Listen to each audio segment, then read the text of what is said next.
Awesome. Hello, everyone. I don't know why I'm saying everyone because this is not live. It will be everyone. Yeah. It will be everyone eventually. Everyone in the world. Yeah. The thousands of views that this will definitely get. Anyway. Thousands, millions. Millions. Billions. Anyways, sorry. Million views. Oh, man. Oh, you have testosterone, and this is what we got. I'm already regretting inviting you, Andrew.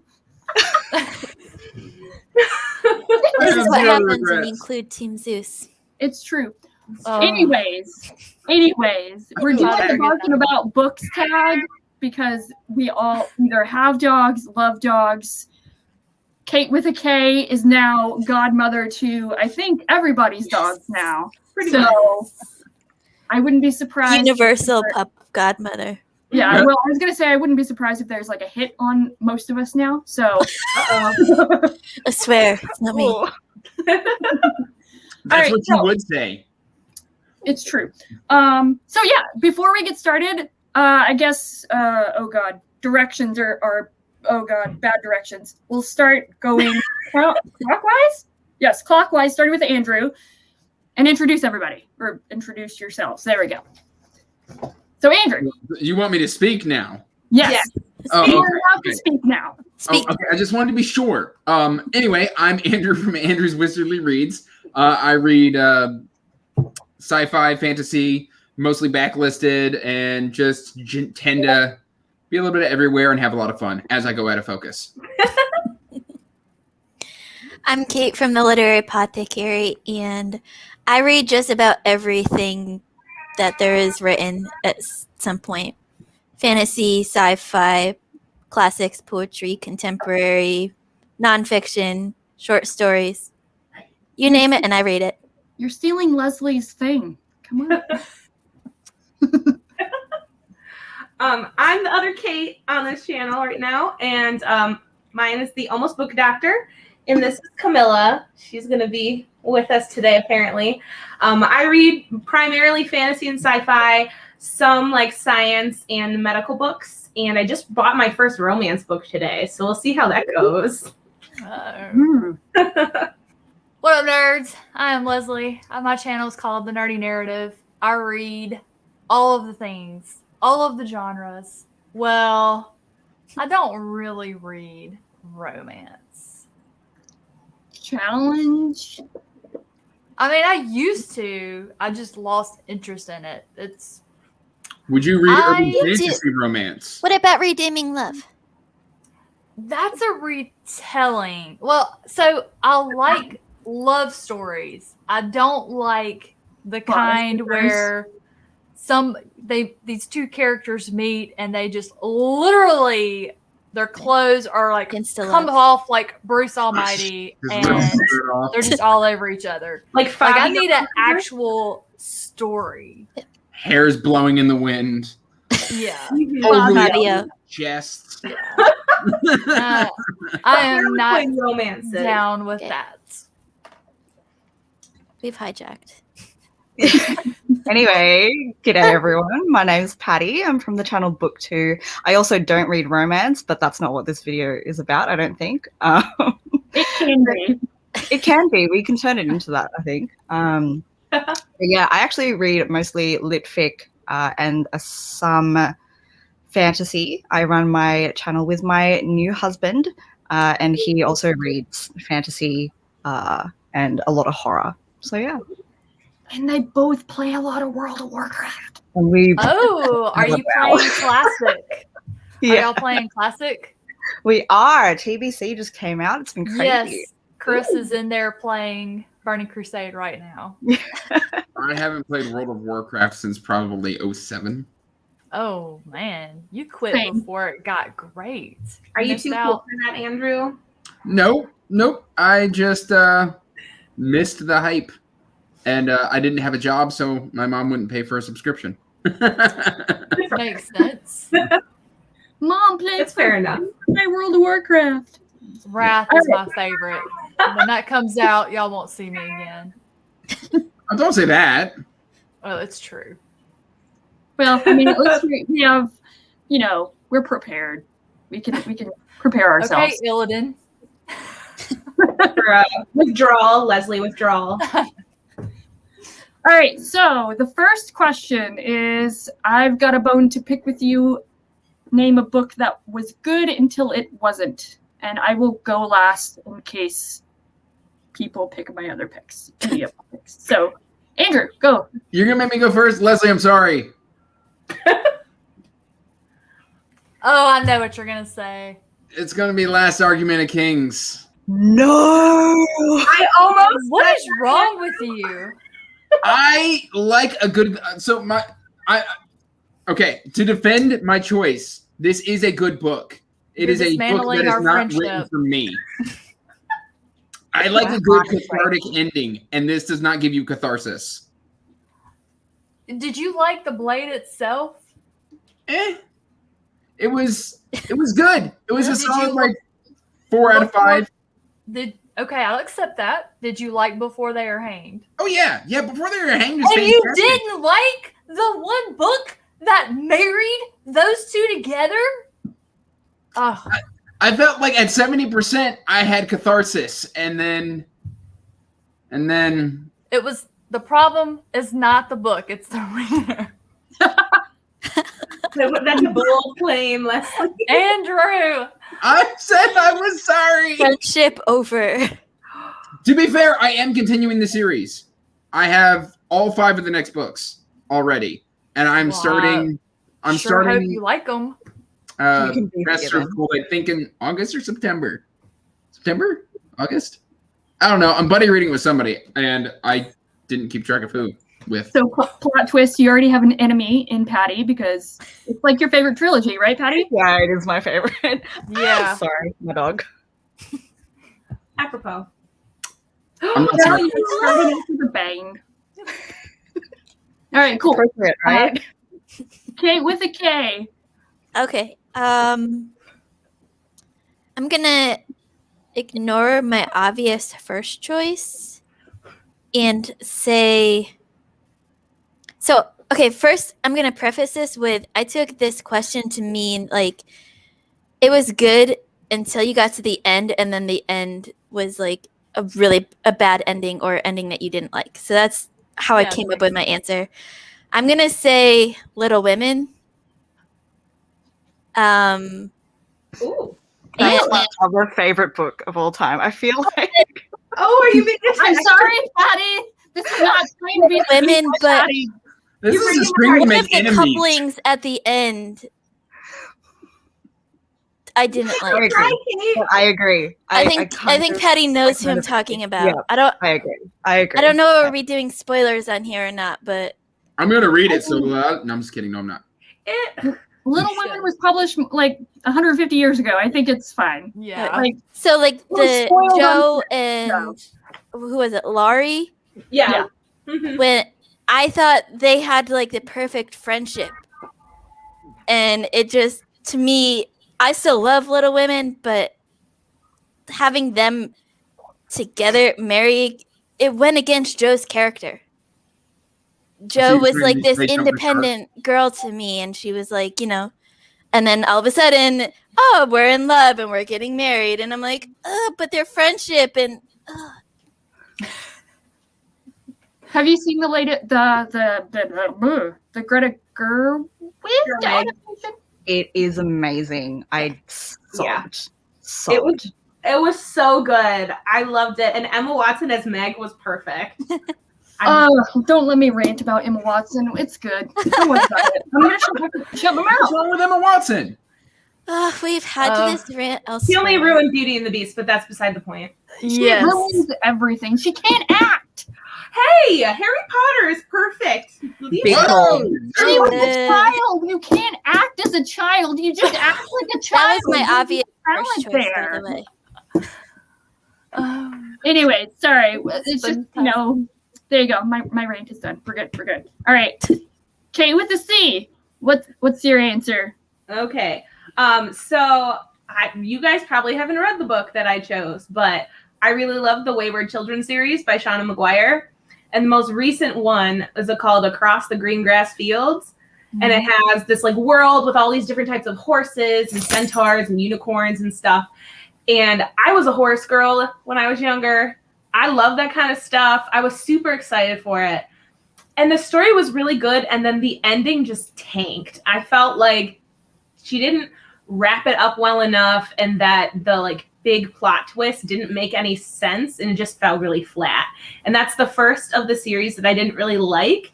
And it really, I feel like it's extra sucky when you're reading a novella and the end of the novella sucks because you don't even have like enough pages to really make up for it kind of lacking. Yeah. Isn't that the one you were reading last night? No, that was actually the 5th one. That was the last one that I haven't read yet. But the 6th one is like its own story. It's separate from the actual like storyline. So, yeah. I read the first book and I enjoyed it, especially considering I have had the worst luck with novellas. So, all the other ones are You great. should read Nightmare Land. is that the Chad something? The Chad? horror one. It's Horror by Daniel Barnett. Oh, never mind. What? Who was I thinking of? Chad something. Chad I Nicholas think that's wrote just Nightmare. Nightmare. Yeah. Oh, gotcha. Never mind. Carry on. Leslie and I both love that novella series. Yeah, only a few of them are actually novellas. 2 of them are book length. Yes. Bookling? What's a bookling? Book length. Oh, book length. Oh my Yeah. god, I can't hear things. You just made my night, so this stream was worth it. Yep. Well, my pick for this is not even out yet. It's an arc, and it is the Final Girl Support Group by Grady Hendrix. And it is a slasher. There's only so much you can do with a slasher plotline. There's like rules to it. But he blatantly ripped off every single good slasher movie from the 70s, 80s, early 90s. And that was his intent. And some people see it, the younger generations see it as paying homage to those. I'm like, I don't want to read a freaking book about all of these movies I already know every detail to because I loved them growing up. I want something different. And there just wasn't any originality to it. It was still a page turner because I kept saying, okay, he's going to turn it on its side and he's going to do something crazy with it. And nope, it was stupid. So I'm assuming you canceled your pre-order. And then, I canceled my pre-order before I was even 25% of the way in. And then I like snuck it in, and it doesn't even fit a stupid prompt for the readathon. Oh no. No. There you go. I mean, you still got some points though, didn't you? Yes, but She's bitter. not enough. Not enough. To make it worth it. Yes, stupid. Stupid fuck. Who is that by again, so I can avoid it like the plague? Grady Hendrix. Yeah, His other if books are so you're- good.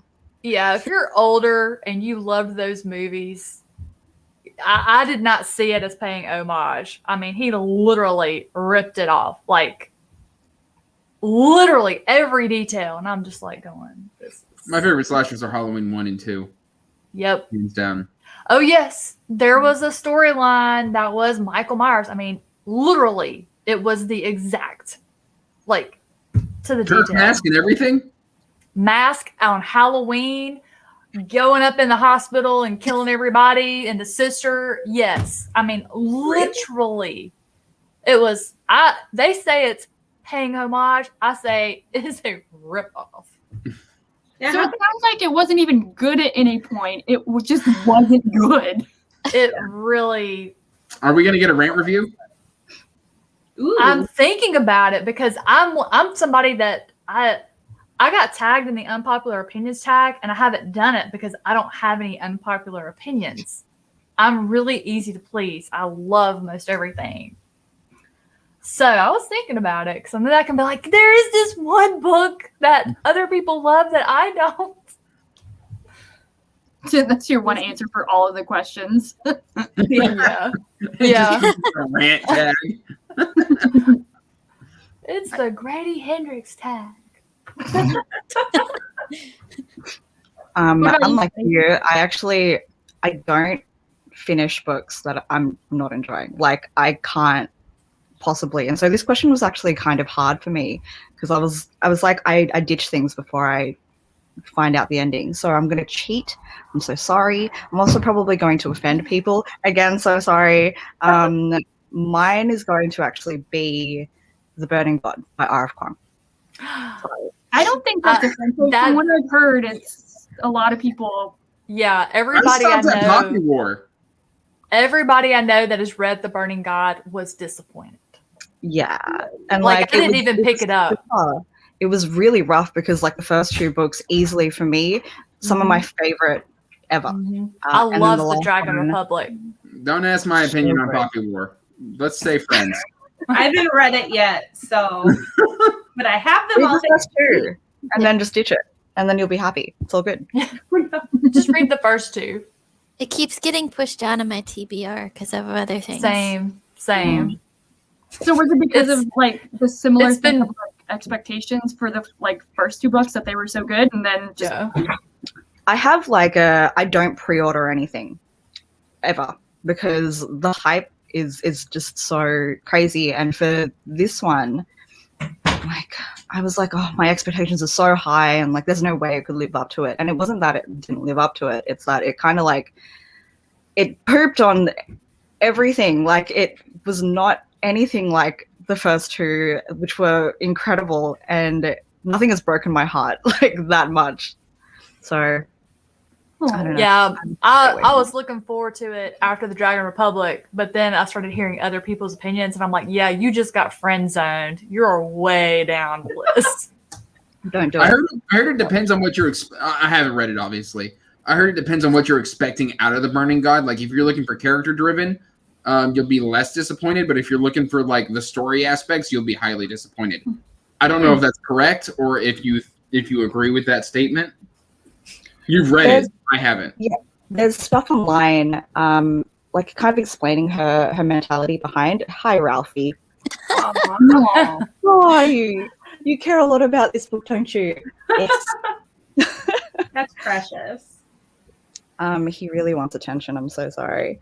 It's cool. It's the appropriate tag for him to, Yes. It was bound to happen. He's like, you aren't talking about dogs enough during the dog tag. True. I need to take over this. He said this question has the word bone in it. Where's my bone?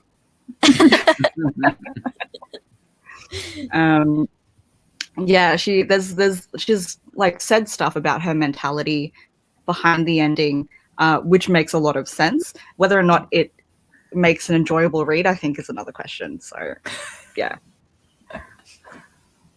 Yeah, so I guess for my answer, I'm going to make a lot of enemies. I'm going to say The Final Empire by Brandon Sanderson. Yeah. I'm not bothered. Of that.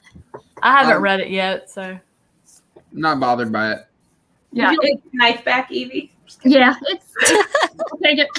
We're good. Yeah, it's just, I was already frustrated with the writing style and just the character development and plot development up to that point because I had read Elantris and I think I think Elantris is fantastic. You are all crazy. Well, I think I let the hype surrounding Brandon Sanderson and everyone's like, oh, Brandon Sanderson's awesome, get to me, and I'm just like, Elantris sucks. What the hell? Oh, it was so bad. It was excruciating. And then I read it really was. I read the Final Empire. I'm sorry, what? I said you're killing me over here. Listen, I'm being honest. I know. But yeah, it's hard. Like Elantris favorites. Elantris didn't fit this answer for me because it never got good to get back. And I mean, I was enjoying the Empire once I got my head out of my ass and just was like, all right, I'm just gonna read it and see if I can enjoy it. And I was enjoying it like for probably 50 to 75%. And then the ending happened where a character made a decision And the reason for said decision was revealed, and I thought it was the stupidest thing ever. It enraged me so bad, I literally threw the book down. Don't throw books. Room. What? Don't throw books. Well, I mean, if you don't care about it. Well, I'm Oh, yeah, sorry you it's paid fine. extra for that. Y'all are so Darn. mean. Oh. Like I have his good one signed. What are his good ones according to you? Anything but Outlander? Stormlight.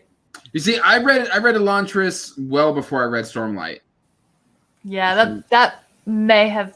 If I had read Elantris first, I probably would have never read anything else by him because it's broken me. I am fully intended to read the Mistborn series, and I read Elantris over like 3 months, and then I have no desire yet to pick up anything else by Brandon.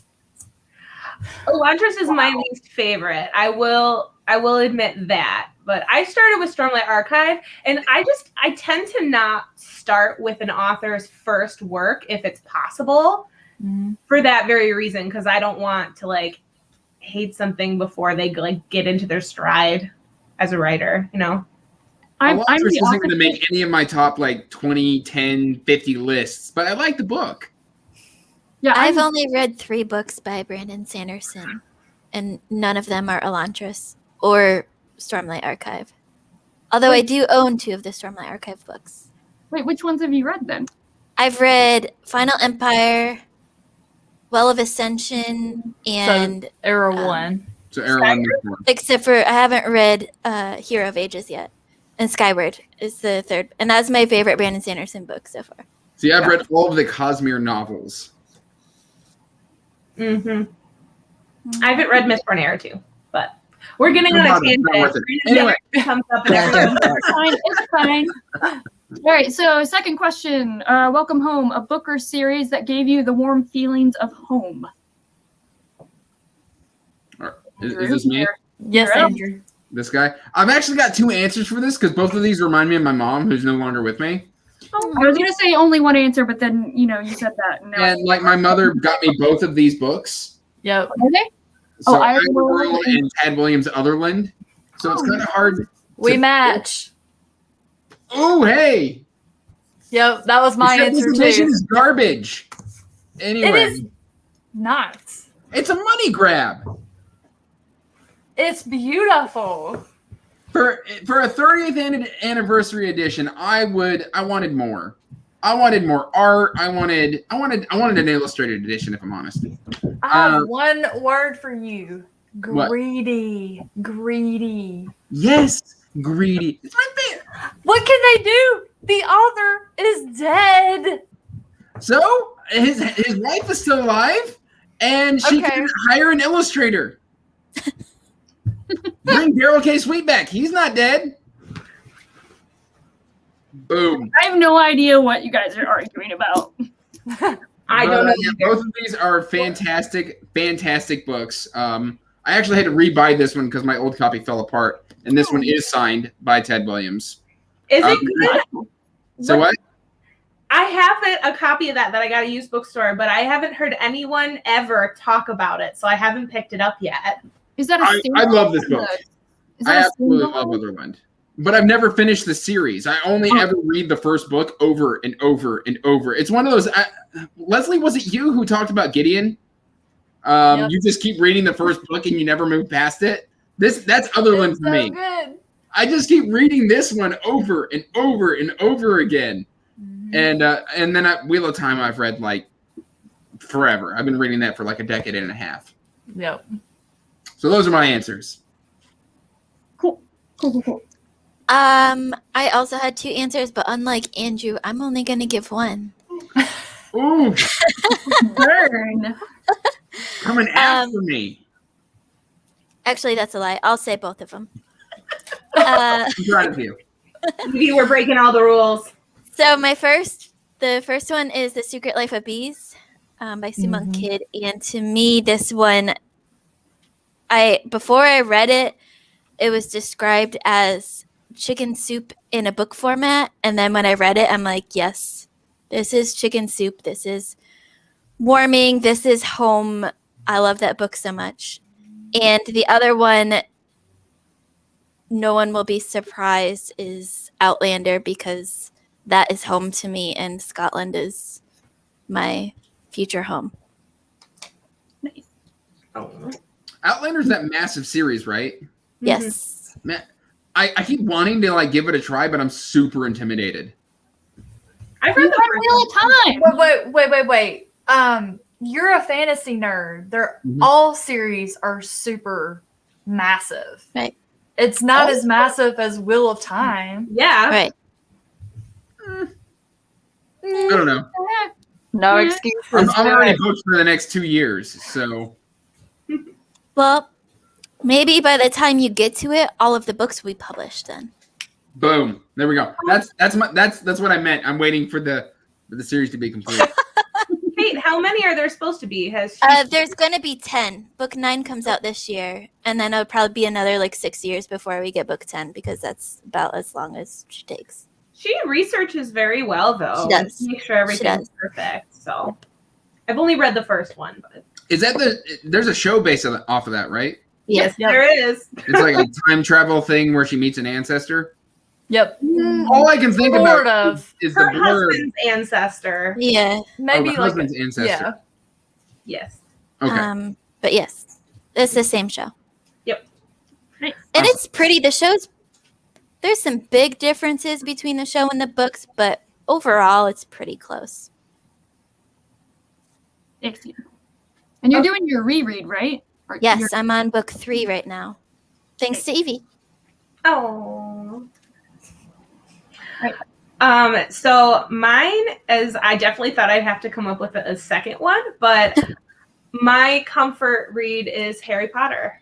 And I can't pick one of them. It has to be all of them. It's just, I'm a millennial. Like, we were the really lucky generation that when we were like 10 or 11, that's when the books came out. And so I got to grow up along with the characters. And I love that series so much. I've read it like, I haven't even counted. I read it every year.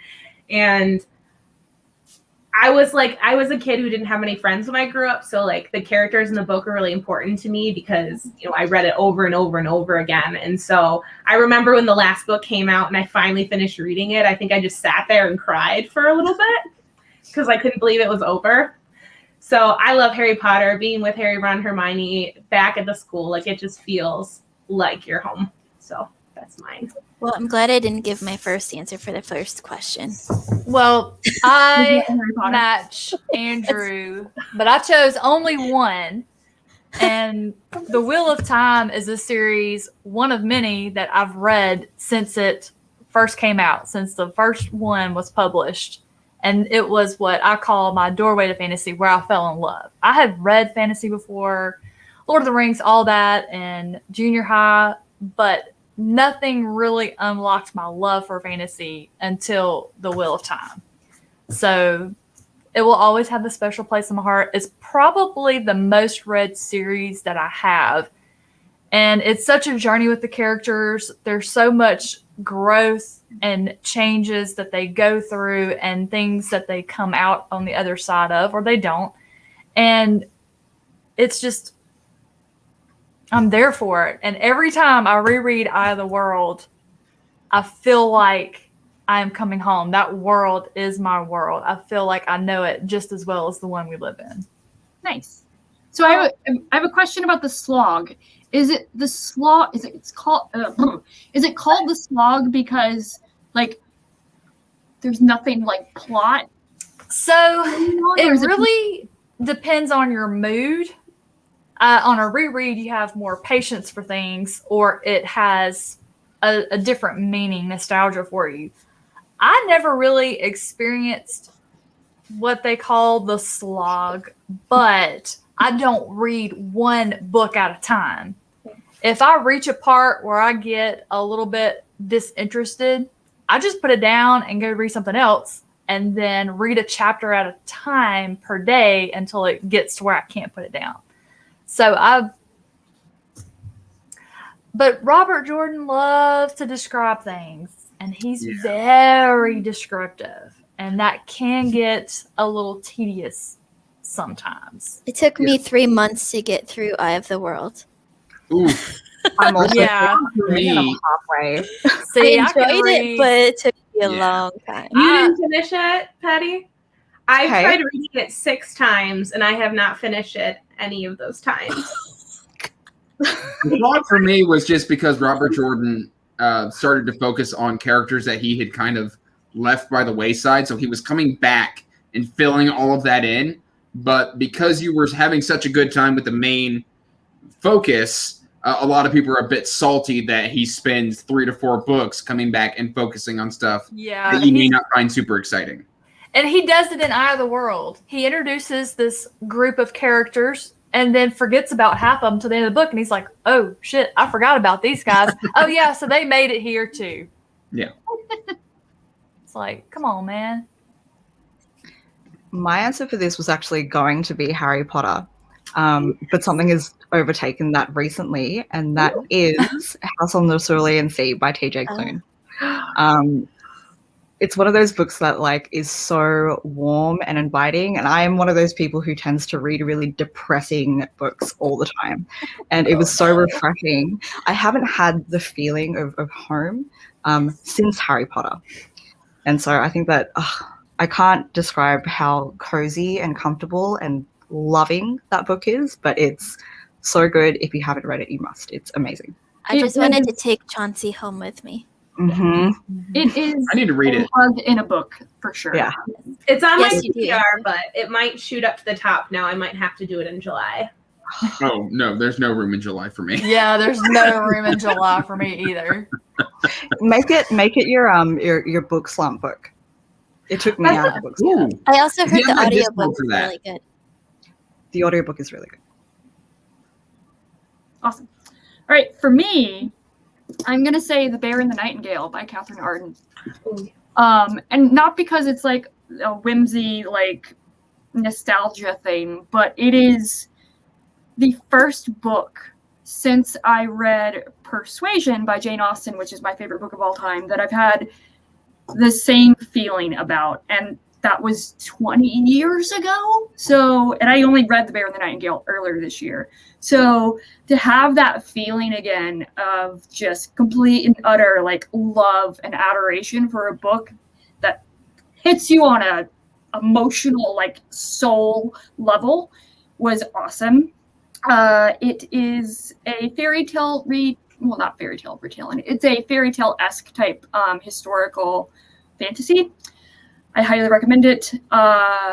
Even if you just read the first book, it stands on its own in regards to a story arc, and then you can continue on the trilogy. But I love the trilogy as well, so that's my pick.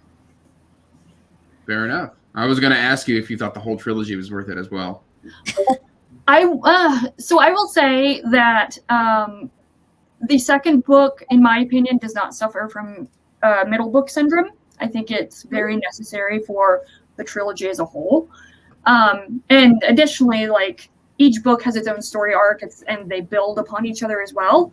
And then the third book literally had me sobbing more than once. So if you like crying at books, that one will work. So I hate crying. It's on the TBR. I'm ready. Yes, I'm going to do your read along, Evie. Yeah, when are we starting that? November or October? December. So Oh, I'm totally For wrong. what? Bear and the Nightingale? Yeah. Mhm. December, January, February. Ooh, I'm a bit of a read along addict, so I Me too. may. join us. Join us. Join us. I'm already doing Deathgate. We're not starting that till Deadly. next month, by the way. Yeah, Huh? it's delayed. It's been delayed till next month. What has? Deathgate. Oh, it got pushed? Yeah. So add it to your July. Dang it! And you know what? It's fine. I already have Elven Star, so I'll just put Dragonwing on there. Did Alan push it? Yeah. Yep. It's all Alan's fault. It works out perfectly for us. I was so ready to start it next week. You know what? That works. I can fit in Prince of Dogs now. No problems. All right. So the third question is Ruffin It, a book that has a journey or travel element to it. This is me again, right? Yes. Are you going to say Eye of the World again, Andrew? No copying books. No doubles. Of course, you're going to take Lord of the Rings. Of course. Good pick. Good pick. Yeah, The Hobbit and The Lord of the Rings. Just gonna, yeah, got to. I got to. And I love these editions. I love them because they're beautiful. They're beautiful. Mm. And they're so great. And honestly, I started reading this when I was 11 years old. And it took me on such a journey that I have just been in love for decades now. So, yeah, this I think was probably, other than Harry Potter, my second fantasy, and then Wheel of Time was my third fantasy. I've never read Lord of the Rings. Neither. Same. I'm reading it this fall. Oh my gosh! I mean, actually, that's a lie. Okay, I've read the first book, but that was. You know what, guys? This was fun. I'm just kidding. I read The Hobbit in December, and I'm reading Lord of the Rings with a bunch of friends in this fall. Oh, You're forgiven. You're forgiven. You know what? So it's on my TBR. It's scheduled. It's set in there. I own all of the books. Don't you know that we can't trust TBRs? Like, Yeah, no, they lie. No. But yeah, no, it's gotta be Lord of the Rings. Mine At least it's doesn't scheduled. lie. It just gains weight. It's true. It eats snacks. Mine has like a slush 11 books I pile. read every month, I buy 20. This is true. It's bad. Andrew, I'm trying to film my book haul video for like the first half of the year, and No. it's just insanity. I can't. It's like towers of books. Nope, that's why I do monthly hauls. I would be here for 6 hours. Oh, it's gonna be so bad. My answer for this, I came up with like 6 different answers, but I'm gonna go with a classic that I fell in love with as a kid, and that's Gulliver's Travels. Oh, That's a good I one. have not read That's that one, and I great. really need to. it's been a long I time. love I that haven't one. read Gulliver's Travels in 15 years, but I still really remember loving it. I love that book. I love seeing Gulliver go on all of his crazy travels and adventures and meeting the little guys and the big guys. That one's, is it Lawrence Stern? No, not Lawrence Stern. Robert Louis Stevens? Jonathan Swift, I think it was. Yeah, Oh, John. Totally. Yeah, Jonathan Swift. I wasn't even going to hazard a guess because I was going to just be like, yeah, it was a dude. I remembered the last name, but I'm like, what was his first name? Yes. Nice. Okay, so mine is probably less well known, and I just read it for the first time last year when I was like stuck in my apartment in Boston during quarantine and couldn't go anywhere. I decided I was going to read a whole bunch of dystopian classic books, so I ordered a ton of them off of thrift books, and I didn't even really look up what they were about first. And this one's called The Chrysalids by John Wyndham. And it was really, really good. And so basically it takes place in a post-apocalyptic world after it goes through something called the tribulations, which we assume is like an atomic bomb or something. And it's caused all this radiation to spread out. And the people are ruled by some odd version of like a fundamentalist Christianity religion. And they kill anyone who has mutations because they're considered like abominations from God. And so it's about a family who's trying to like hide one of their children who has like an extra toe or something. And it goes into all of this sort of like ethics stuff that goes along with all of your dystopian things. And then eventually there's a journey involved. And I can't really explain it much more because it gives away a lot of the story. But it was really cool because it was dystopian. It had the religious element in it, but it wasn't like The Handmaid's Tale.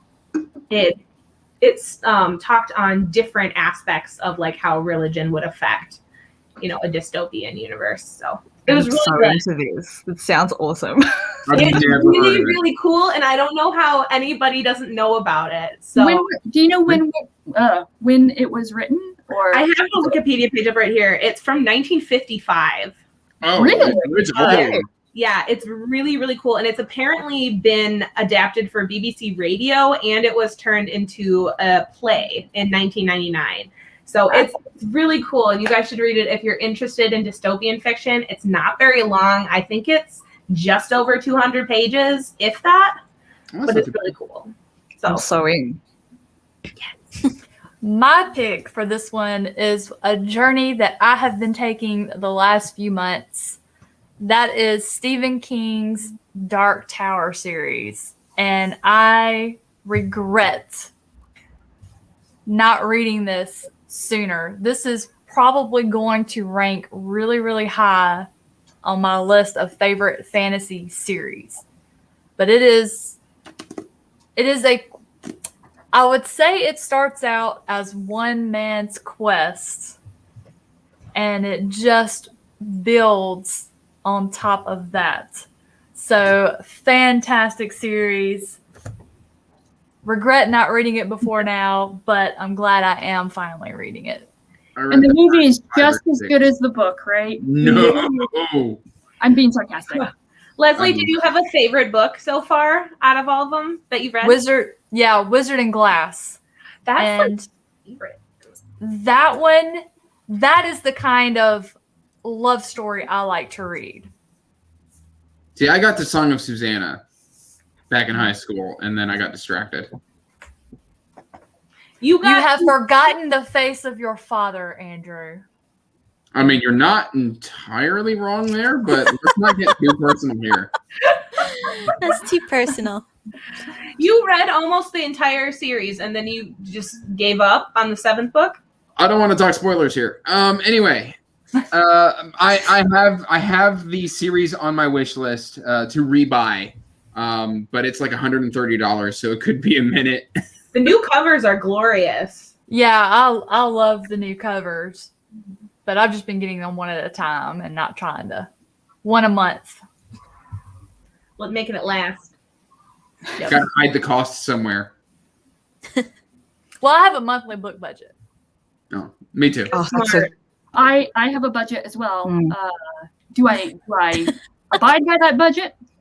We weren't gonna go into that. As I always say, just say that it came from me and you'll be all good. Yes. Yeah. That's exactly. Yeah. Kate is the queen of bending rules. And we appreciate her for it. I just walk up to my wife and she's like, more books? I was like, they were gifts. Yeah. Kate, I I can't can't help even it. send it back. Came from Amazon. My friends want to send me books. I can't stop them. That's right. It's true. Fair. Mine was going to be Eye of the World, and then I thought that was a total cop-out. I haven't even, my bookmark has been there for 3 months. Don't judge me, like I said. My bookmark, actually, since we're doing this tag, my husband and my dog. Aww. That's cute. And they have lived on page 300 for that long. But my other answer would have been, actually, Last Argument of Kings, if we didn't tear it apart before. But yeah. I didn't like the journey element in this one, to be honest. But Way to go, Andrew. But we need positivity about it. So what do you love about The Last Argument of Kings? I love the first 70%. Yeah, I didn't ask you, Andrew. I like the alternating chapters. Every nice. chapter that wasn't on the journey was great. Fair enough. All right. For me, I'm going to say The Fifth Season by N.K. Jemisin. The journey element is kind of More than one type of journey going on here. Yeah, it's I'm living for it. Just N.K. Jemisin as an author and a storyteller blows my freaking mind. And especially with this first book. It's the first book I ever read by her. And just the structure of it and how everything weaves together. Just absolutely masterful. Genius. And beyond genius. What is it? Is it Angela that said? She's like, you can't compare or no, Leanna. I think Leanna said that you can't compare N.K. Jemisin to anybody else. Like, you can't put her on a list. You can't rank her. She's just in a tier of her own that, so good. So good. Just also on my never-ending TBR. I mean, just with one sentence, what that woman can draw your attention to is just astounding. Is that the book where it ends up in the second person point of view? It doesn't end up there. It's alternating throughout the book. Yeah. It's really cool. How hard is that to deal with moving back and forth? That's the only thing that's really been keeping me from reading it. So I would say that, at least for me, it took just a couple of chapters to get used to it. But I will say that without spoiling anything, it is a very intentional narrative choice. For me, I read 10 books a month and I read like 5 books at a time. And to have a fantasy that it was exciting for me to have it written differently. I found it very just engaging. It kept my attention. And I actually blazed, like I don't normally sit with one book for several hours. I alternate. And I read half of the first one in one sitting. Wow. I mean, I just, it's so good. I've already read the second one. I hated this book. When people act like that about a book, how can you not want to read it?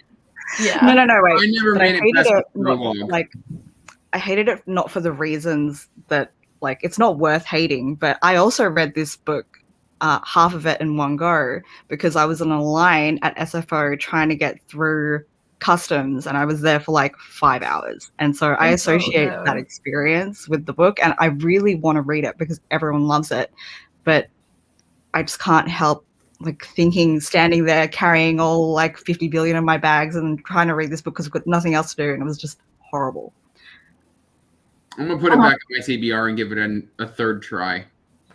So I will say the thing that really, other than the first line, well, actually, probably is the first line, but the inciting incident really just draws you in. At least for me, of like, it's this woman's like child is murdered, and what?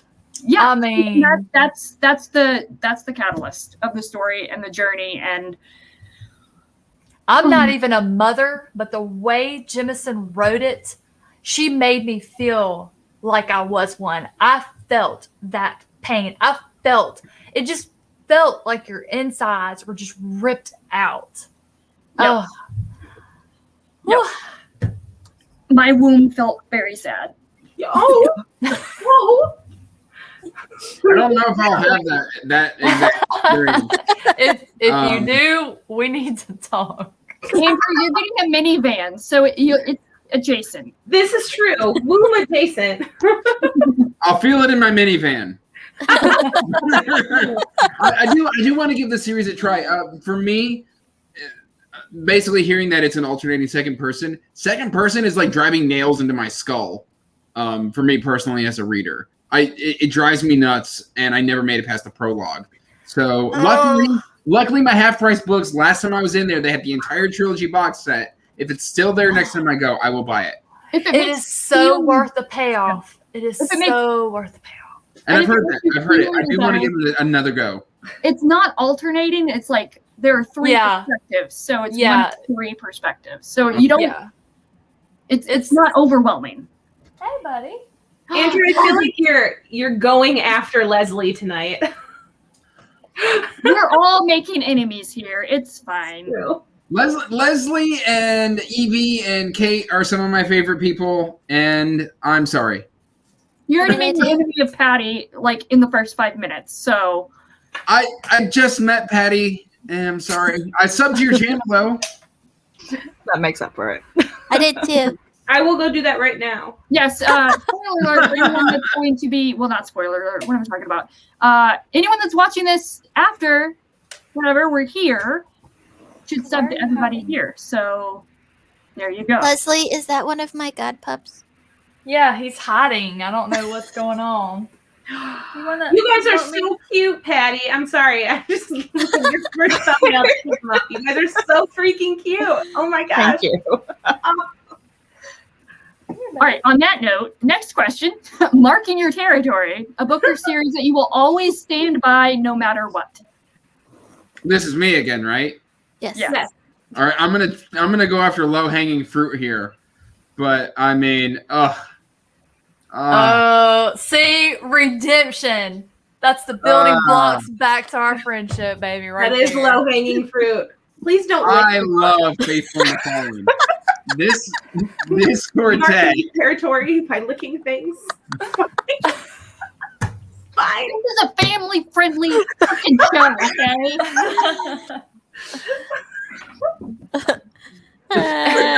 I absolutely love Faithful and the Fallen, and even though I'm holding up Malice, which isn't the best book in the series, each book gets better and better and better, and not just by like a little bit. Like it gets significantly better with each subsequent book.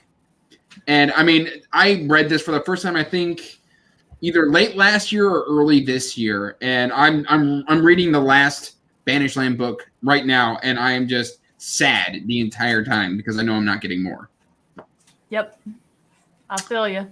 I mean, it's just the found family in here, the friendships, just there's so much. And like John Gwynn made me care about a bird. Yes. Yes. 2 of them. 2 birds. Yep. And, Yep. Yep. So good. It's so good, guys. This is so good. Is that gonna apparently caring about birds is gonna be like the sway? I don't cry when I read. I about cried multiple times through this series Because of the bird? Oh, I cried a lot. I cried so I'm not hard going into spoiler and- state. Read it yourself. Yeah, I cried so hard and Ruin that Chris was like, "Don't buy any more of his books." It's funny. Nico is reading Ruin right now. I told him, if you're gonna read Ruin, you need to follow it up immediately by Wrath. That's what I told him. I did too. I told him too. But yeah, no, Faithful and the Fallen, 100%. Ride or die. It was going to be like Wheel of Time, but I already used Wheel of Time, so. You could just answer every question in this whole tag with Wheel of Time. Nah, not every single one. Well, I don't know. The good ones, the positive ones. Okay, so for mine, because Kate with a C said no repeats. It's fine. It's fine.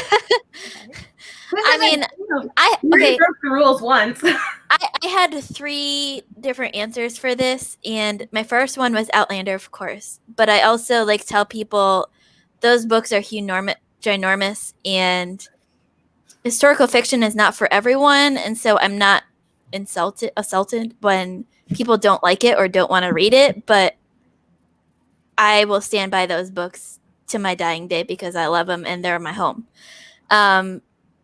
My second answer is a book, one of the first books that got me into reading as a kid, and that's Tuck Everlasting. I remember that book. I never read the book, but I saw the movie. The movie's so bad. Yeah. It is? Yeah. I like the movie.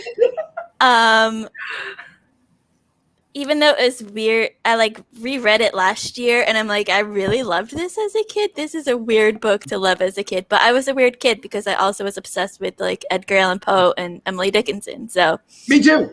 Emily Dickinson. And then my third answer is my favorite nonfiction writer, and that's Joan Didion, and her collection, We Tell Ourselves Stories in Order to Live, is an amazing collection of essays, and the title is like my favorite title in the world.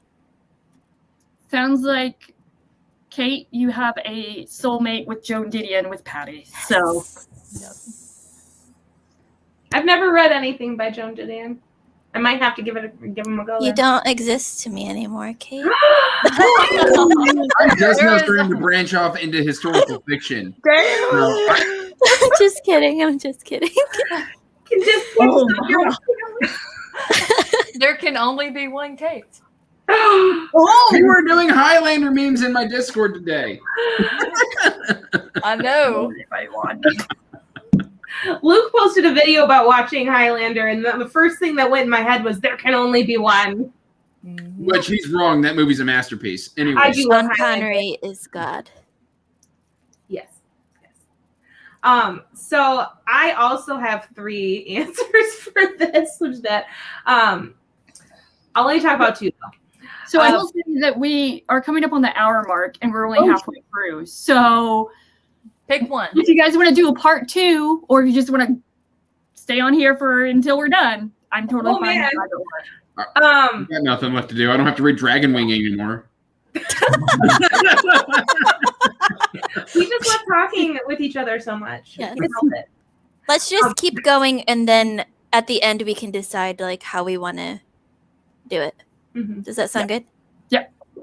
My first one is going to be I would say I'm breaking my own rule, and I'm going to say Harry Potter again, only because it's such a hot thing right now. And like for me, I will stand by this book series regardless, because I'm one of those people who will separate authors from their works. And Harry Potter is so important to me that I can't. I don't know what my life would be like if I didn't have that, because it was such a big part of my childhood. So that's something I'll always stand by. But the one I have that's my legit answer is The Great Gatsby by F. Scott Fitzgerald. And everyone hates on this book, and it is my favorite book of all time. I love It's a good Gatsby. book. I finally It's read great. it like last Do year. people hate on it? Okay, how do you feel Everyone about in the my hometown hates this book. Why? People I went to college with hate this book. I don't Why? know why, but I love Fitzgerald. his It's one of my writing favorites. is beautiful. The way that he talks about the human experience and about disappointment and what it's like to be alone. Like when I read this in 11th grade, it changed my life. And so it's been my favorite book for so long. And I just got this beautiful copy. Thank Have you you for read moving that the forward. graphic That is novel? gorgeous. Mm-hmm. Yeah, it's so pretty. But I love this book, and I don't know why people hate on it so much. I didn't know if people hated on it. I remember loving it. So People I will hate on anything. I will say that I only recently found out that apparently, allegedly, F. Scott Fitzgerald plagiarized his wife. So like it was all Zelda's stuff, actually. I love Zelda. That's He has hilarious. the things he writes about his wife are so beautiful. Not like that makes up for plagiarizing her. Well, she wife. probably wrote that too. Yeah. I was like, well, shit, if you're going to steal all my stuff, let me just write this about myself. Kate, have you read Z? Huh? Have you read Z, the novel No, about I have Zelda? not. I need You to. should. You need to. And I want to read the new book that just came out. I believe it was this year, and it's called Nick. And it's like a reimagining. It's Oh, about yes. Nick Fairway after This the is events of The Great the- Gatsby. So I've heard that the from what I've heard, I should say, The Chosen and the Beautiful by Nevo is like Great Gatsby inspired, and it follows oh gosh, what's her name? Starts with a J. It's Daisy's friend.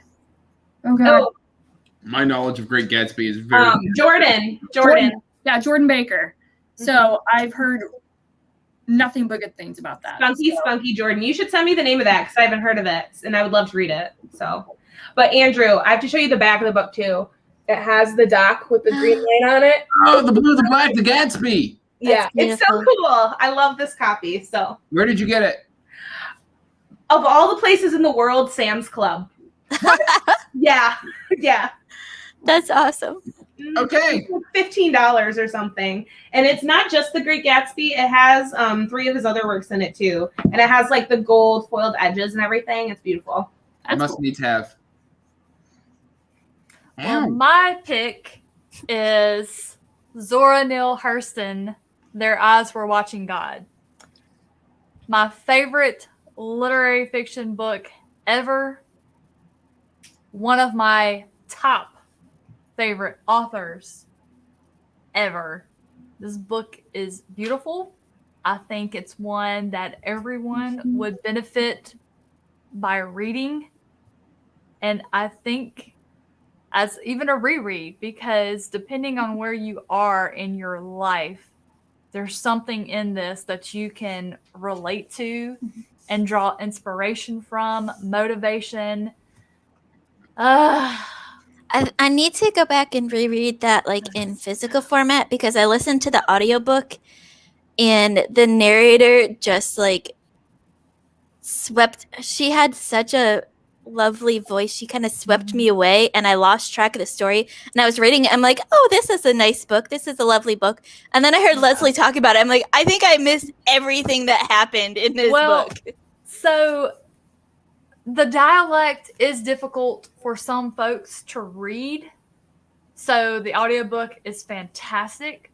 But for someone like me, I grew up with this dialect. Where I'm from, they still speak with this dialect. Like it didn't bother me at all. Other people were like, I'm just having trouble understanding the dialect. And I'm like, oh. It would be a good book for immersion reading, I think. Absolutely. Aren't you reading another book by that author right now? Oh man, I finished it already. It was a short story collection, Hitting a Straight Lick with a Crooked Stick. And I was trying to read just one short story per day, but it was so good. And the narrator is Ingenue Ellis. Oh, I would bow at that woman's feet and kiss her hand for how well she did with that one. Shameless plug for the kind of semi-quasi read-along that Leslie and I are doing of Zora Neale Hurston's works, along with Stephen Graham Jones. So, okay, I just bought a copy of Their Eyes Were Watching God, so because I've never read it before. So you convinced me. So beautiful. My book budget is already spent by plus $200 this month, so I'm good. It's okay, Andrew. I'll send it to you. That's okay. I'll take it. Which that one is on, like, that's on the list for us to get back into rotation with our unofficial read along, and I can't wait to reread it. It's one that as soon as I finished it, I wanted to reread it, and it was if somebody sends it to me, I'll read it. Yeah, it was, and there were so many times that I would just reread a passage or reread a chapter because it's so profound. It's so beautiful. The prose is gorgeous. The imagery is just amazing. Yeah, and for me, like, for Zora Neale Hurston, like, I've always thought of her and drawn the kind of, I don't know, comparison, I guess, a positive comparison to Jane Austen, where they're both writers that, at least of what I've read of Zora Neale Hurston, it's a love story on the surface, but both of these authors use love stories as a way and a means to really look at society and explore and challenge the society of the time, which is so good. Now I need this in my life. Leslie is the ultimate like booktuber to like get me to read something outside of my comfort zone. I mean, I would apologize, but I'm not sorry for it. It's so enriching. It's so good. And it's never read Nightmareland Chronicles without you. Look, that's another beautiful prose right there. Yeah. I shouldn't be hugging myself because some of it's horrifying. Maybe you should hug yourself. Make yourself feel better. That's a little bit more with a rocking motion. I was just gonna get it from my Kindle and slide my Kindle thing open. And anyone who is in the US and interested in reading the Chrysalids, it's 99 cents on Kindle right now. Yeah. Okay. No. Sorry. That's like 10 Australian dollars. Come on. Oh, freaking Amazon. I know. I couldn't help myself. I'm looking to read more classics, or like, I know Zora Neale Hurston isn't considered like a classics author, but like it's one of the usually read in high school, and so. Excuse me, it's not her fault that nobody, like, for the longest time she wasn't studied because nobody knew about her. She was buried in an unmarked grave. There was another writer who discovered her stuff and who brought attention to her in recent years. That's why we didn't get the luxury of learning about this woman when I was in high school and college. I was busy buying the Chrysalids for 99 cents. Who were we talking about? Zora Neale Hurston. Zora Neale Hurston. Okay. Pay attention. All right, what about you, Patty? I'm like pulling a really random sentimental one, but like like a lot of people, I read as a kid and then totally gave up through high school and university, and then started reading again after university. So my pick is, oh my God, what's it called? Cinder by Marissa Mayer. It's YA fantasy. It's like a sci-fi fantasy spin on Cinderella, and then different like childhood stories throughout. It's one of those things where I love it for what it was. It turned me into an adult reader, even though it's YA. And I've just got like really fond memories of it. But the thing is, I wouldn't read it again now. I'm certain that my tastes have changed since then. But it's just got a place for me in my heart because it pushed me back into the world of books. Nice. That's the Chronicles? Yeah, the Lunar Chronicles. Yeah. Is that like the Cinderella cyborg thing? Yeah. Yeah, okay. Yeah. Nice. So for me, it's gonna be the Dune Chronicles by Frank Herbert. Mind you, just Frank Herbert, not anything written by Brian Herbert. Okay. Anyways, yeah, I read the Dune Chronicles in high school, before really I knew about the internet, and I just fell in love. And a lot of people have a lot of negative things, especially nowadays, to talk about Dune, saying that it's like a white savior story and all this good stuff. One, it's not. And two, if you look at it as just that one book, that as a standalone, yeah, I could see that interpretation that it's like a savior type narrative, but it's one of those series that as you read each book, you get more of the world and more of the overarching like narrative themes, and I just absolutely love it. Also on my fall TBR. I'm excited for September for Messiah. Yeah. We're reading Dune in August with Shelf Space. Joanna's hosting that, and then we're gonna continue on rereading Dune Messiah and Children of Dune one a month until we're finished. So it looks like Andrew has maracas. I'm gonna join you guys for the Dune read along. I've never read it before, and I have had a copy sitting in my room for like a year now, and so it's time. It intimidates. The deluxe edition? You should get the deluxe edition. It's gorgeous, but I bought the like floppy paperback version, and I don't want to buy the expensive one until I know I like it. I mean, it's only $26. It's on my wish list. Student loan money. Oh, fine. put it on your wish list. So it's like $30,000. Okay. I mean, after all is said and done, and I finally pay off my loans, yes, probably. Are we ever going to pay off our student loans? That's the question. No. I will bring mine to the grave. I'm convinced. I'm about to add 300,000 more onto mine. So Ouch! Oh, Ouch! Yeah, don't does become anybody else's arm feel funny? Huh?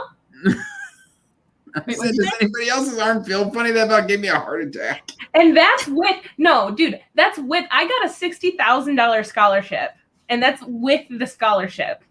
Are you sure you want to be a doctor? Yeah, I was going to say. yeah. There he is. Hubby! Is that Jack Russell Terrier? Yeah. He's so You cute. made a Jack Russell terrorist? Yeah. Growing is up, my Milo. buddy down the street had a Jack Russell Terrier who was an escape artist. Yes. And like literally, I'd be sitting in my driveway, and he just comes trotting around the corner right up to me. That's Milo. We called him Houdini for a while. And so we ended up adopting Bandit so that he would have a friend, and then he stopped breaking out all Aww. Oh, that's good. He They just can get out wanted of a friend. It's amazing. With that, my buddy had a 6-foot fence, and somehow he could just jump it and get the over. time. Milo would chew through the wooden fence. I mean, it would just be What? like, they would look like toothpicks. Oh no! Yeah, I can't tell you how many times we would have to dig splinters out of his gum. Aw. We had a under an invisible fence, and he figured out it would only shock him for 30 seconds, and then it would stop. Jeez.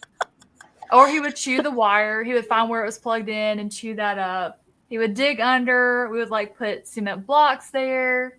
I mean, you name it, he would figure it out. Poor Milo. Too smart for his own good. Else. Great dogs, though. Great dogs. Mm-hmm. All right, so we're past the hour mark.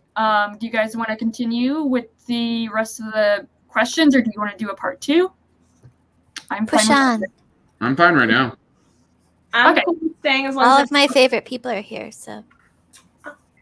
you guys good? you're not Pass- disoning me anymore. Yeah. I'm Say good. what? You're redeemed. Good. You good, Leslie? Yes. Okay. Yeah, because trying to get us all together again might be a crazy. Like herding cats. Yeah. Yes. All right, so then in that case, the next question is digging holes. It's appropriate because we were just talking about Milo doing that. A book that has some hidden secrets or had a big plot twist uncovered. But don't spoil it, please. Yep. For me, it's going to be Mad Chip by Robin Hobb. There is just so much revealed about the realm of the Elden. Careful. I'm in the middle of it. I was always going to say is there's a lot revealed about the entire realm of the Elderlings in this book. That's it. That was my entire statement. That's the second book in the Yes, this is the second book in Live Ship Traders. What are you doing, buddy?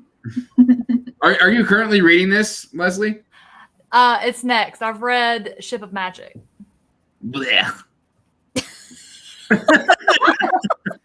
Okay, all of that all of the repairs that you made with Faith on the Fallen, you just ripped. Malta is the worst. Prove me wrong. Debate me. Okay. Malta sucks. So do On you. that note, Leslie will love my answer. For me, I have Patience of a Dead Man, which is by Michael Clark. Is a horror series now. Trilogy? Trilogy, yeah. Trilogy. I've only read the first book so far, Patience of a Dead Man, but I read this because Leslie and Sharon at Sharon Dwyer would not stop talking about it. This was my Hades prompt, and holy cow, there's like so many twists and turns in that book. Every time you think like, okay, this is the big plot twist, something else is revealed. Yeah. That's huge. What about you, Kate, with a C? I'm so glad that I get to use this answer. It wasn't stolen from me. Rhythm of War by Brandon Sanderson. When you hit the Sanderlanche, it's not even just in the Sanderlanche. It's like the last 50 pages of the book, and you read it, and you have the book in front of you, and you're just like, what just happened? Oh, that one. Everything has changed. And you just want to throw it across the room, but you can't because you have to read the epilogue, and then you read the epilogue, and then it happens all over again. And you're like, what did I just read? And now you have to wait 2 years for the next one. So 3 years. 2023. That's not No, that I read it last year. But yeah. Okay. Yeah. We got 2 years. Time moves in a sequential order, Andrew. If you No. read it No. last year, We- I'm a Doctor Who Kinda fan. all No, 3 no. years. He's right. It was 3 years from when it released. I'm thinking from now you have 2 years ish, because he usually publishes Stormlight in like November or something. But it changes everything. It's so good. And if you've read Rhythm of War, you know what I'm talking about. So Well, mine, Evie is going to know all about this one. oh, are you gonna? Ah, dang it! I was gonna use that one. oh, I want to read that book so badly. This man's ability to orchestrate plots, twists, and get me every time. It's just, I mean, I was looking for it. What's But the book? The Least of My Scars by Stephen Graham Jones. You are in the mind of a serial killer. Ugh. who is in an apartment and his victims are sent to him. They literally knock on his front door. So good. No thanks. I love having it. I need Oh, to read man. this book so badly. I love serial killer stuff. Oh, It's I It's do not wrong. understand. As the only man in this group, I do not. I bet every one of you loves serial killer stuff, don't you? No. No. it's But not. only one of you.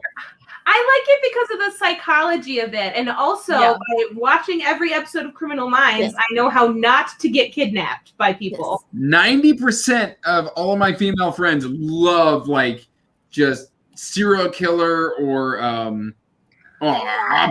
Max. or just anything that's dark and dastardly and like murder-esque. Just love it. Well, Kate with a C, you will absolutely love it because he does explain his method for before he was in this apartment of choosing victims.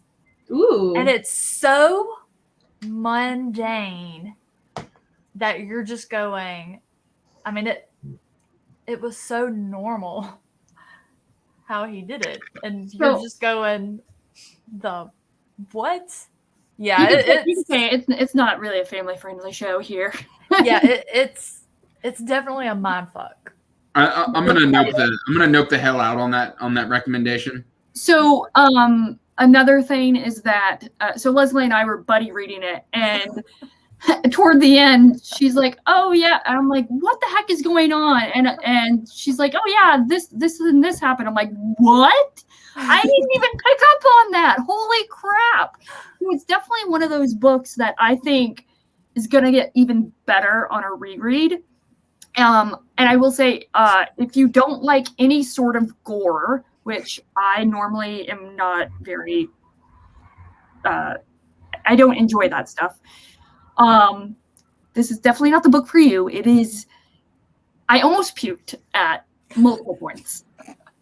I'll just put it that way. But at the I'm a big old sissy. It's a big no for me. well, at the same time, like, it's not gratuitous at all. It's very, very intentional. Yes, Stephen there's King- no random erection. What? What? Horror books are notorious for some random character, like for no purpose whatsoever. It doesn't move the plot in any direction. A character will notice that another character has an erection. What? They just notice it. Nobody says anything. They just go on about their lives, and I'm like, why? Is that a rite of passage for horror authors? Like, is that an unwritten rule? The one that I noticed that in was Weave World by who did Clive Barker? yeah, Clive Barker. Clive Barker likes to focus on the male genitalia way too much. It's not a focus. Why? It's literally one mention. Really? Yeah. I So remember it's like- I remember reading Weave World, and literally like the guy's walking through a kitchen and he comments on how full his testicles feel. What? I'm just like, why? yeah. You can feel And- your testicles feel? Is that a thing? Is that a real thing? I mean, I at mean, least well, it's Kate, equal opportunity. If you It's not take talking one about hand and you So Oh, much for this fuck. being a family-friendly show. Yeah, we've already passed that. Leslie dropped an F-bomb already, so that ship has sailed, my friends. Amy said, Weave World is it's a great book, but the occasional throw in, it's the only book I have reference for. Again, at least it's equal opportunity. You know, all the gratuitous objectivity of females' bodies. You know, men need equal rights too. Okay. On that note, Patty, what's yours? Anyway, moving on from genitalia, mine is a bit dumb, actually. So I read Mistborn when I was still like a wee reader, and I was not clued into any like tropes or anything like that. And so for actually every book, I could not see what was going to happen. And I forced my husband to read it recently, and the bitch would call the entire thing like halfway, and I'm like, are you freaking kidding me? Like, I feel like a massive idiot. But Yeah, whoops, my bad. Anyway, that's mine. Now that it's not family friendly, every other word. Yeah. The gloves are off. It's totally fine. Now we have to swear with every single prompt. Yeah, the gloves are off. It's fine. The dam has been broken. I had Mistborn no on pun my intended. list too, by the way. So my answer was going to be Least of My Scars. But thankfully I had an alternative. And it's not really, I guess, I mean, it might be a little bit of a stretch, but The Starless Sea by Erin Morgenstern. Yep. There's so much like weaving and mystery to it without it being an actual mystery. And the thing that I love the most about it is just the layers of the story itself. Bless you. Gesundheit. Oh, wait, were you sneezing or just smelling a book? I'm not sure. I'm just sniffing books. I'm Okay. distracted by Andrew. Losing it already. Stop trying to get back in Leslie's good graces. It's not going to happen. But yeah, so the Starless Sea, it's just like all the layers in that book of just uncovering it like a weird, wonderful, beautiful onion. Like an So that's my answer. But next question. Stand By Me, a book or series that portrayed a very loyal friendship. If you say Eye of the World, Andrew, Or Lord of the Rings. No I will repeats. Kate kick said you no out of repeats. here so Nope, quick. not even on the list. I've actually already held it into frame. I was smelling it. It's Kings of the Wild, Clay Cooper and Golden Gabe. Oh, their friendship. And, I mean, with Moog, it's a trifecta. They're such good friends in this book. You really get the feeling that, I mean, even though Clay Cooper has his own life, he puts it on hold to go help his buddy. And I just love this book. I love it. I'm reading I that next love month. it. Oh, it's so fun. good. It is It's so on my fun. TBR. I'm Say excited. what? I said it's on my TBR, but I haven't gotten to it yet. This is a mine lot too. of fun. I really, really enjoyed it. Their friendship is just fantastic. And I cannot. I want Nicholas Eames to give me book 3 now. I need it now. If it goes up on NetGalley, when it may be my first ARC request. Whenever that happens, I love this book. Is Bloody And- Rose just as good? No, but Bloody Rose is good. This is a 5 out of 5 read for me. I love this book. Bloody Rose is a 4 out of 5. It's just it's hard to compete with just the OG of this trilogy. I mean, it's got second book syndrome, and unfortunately, it's just not Kings of the Wild. They are not Saga. Well, speaking of OG friendships, my choice for this is Anne of Green Gables and Anne and Diana. Is just so precious to me. And also like Anne and Matthew too, because I love their like little friendship in there. I'm still so sad that they canceled Anne with an A. Ugh, Such a good adaptation. I was hoping someone else would like pick it up. Freaking Netflix. But yeah, I totally agree. Like I actually read Anne of Green Gables last year for the first time, Me too. and I just fell in love with it. Yeah. I'm nervous to continue on with the series, though. I haven't read the others yet. It's Isn't Nick from Knickknack's Corner doing a Anne Green Gables read along on his Discord? I have no I idea. think so. I think you're right. I know Andy Smith's been reading them. Oh, maybe he's reading them as well. Yeah. Oh, Okay, I can use mine, and Kate didn't take it, and I'm surprised. But I'm going to pick The Arm of the Sphinx by Josiah Bancroft I because actually crossed it out. the friendship between Senlin and his crew, which I guess I won't say who it is because Yep. that spoils things from the Spoilers. first book. Yeah, I'm starting it August, I think. It's so good. The second book is really when you get more point of views, you get more perspectives, the characters are together more often, and it's really just like this solid group of people, and they're great, and the interactions between characters are just written so well. It's one of Bancroft's strong points in these books, and it's just so good. So read them. I Yes. left that for you, Kate, by the way.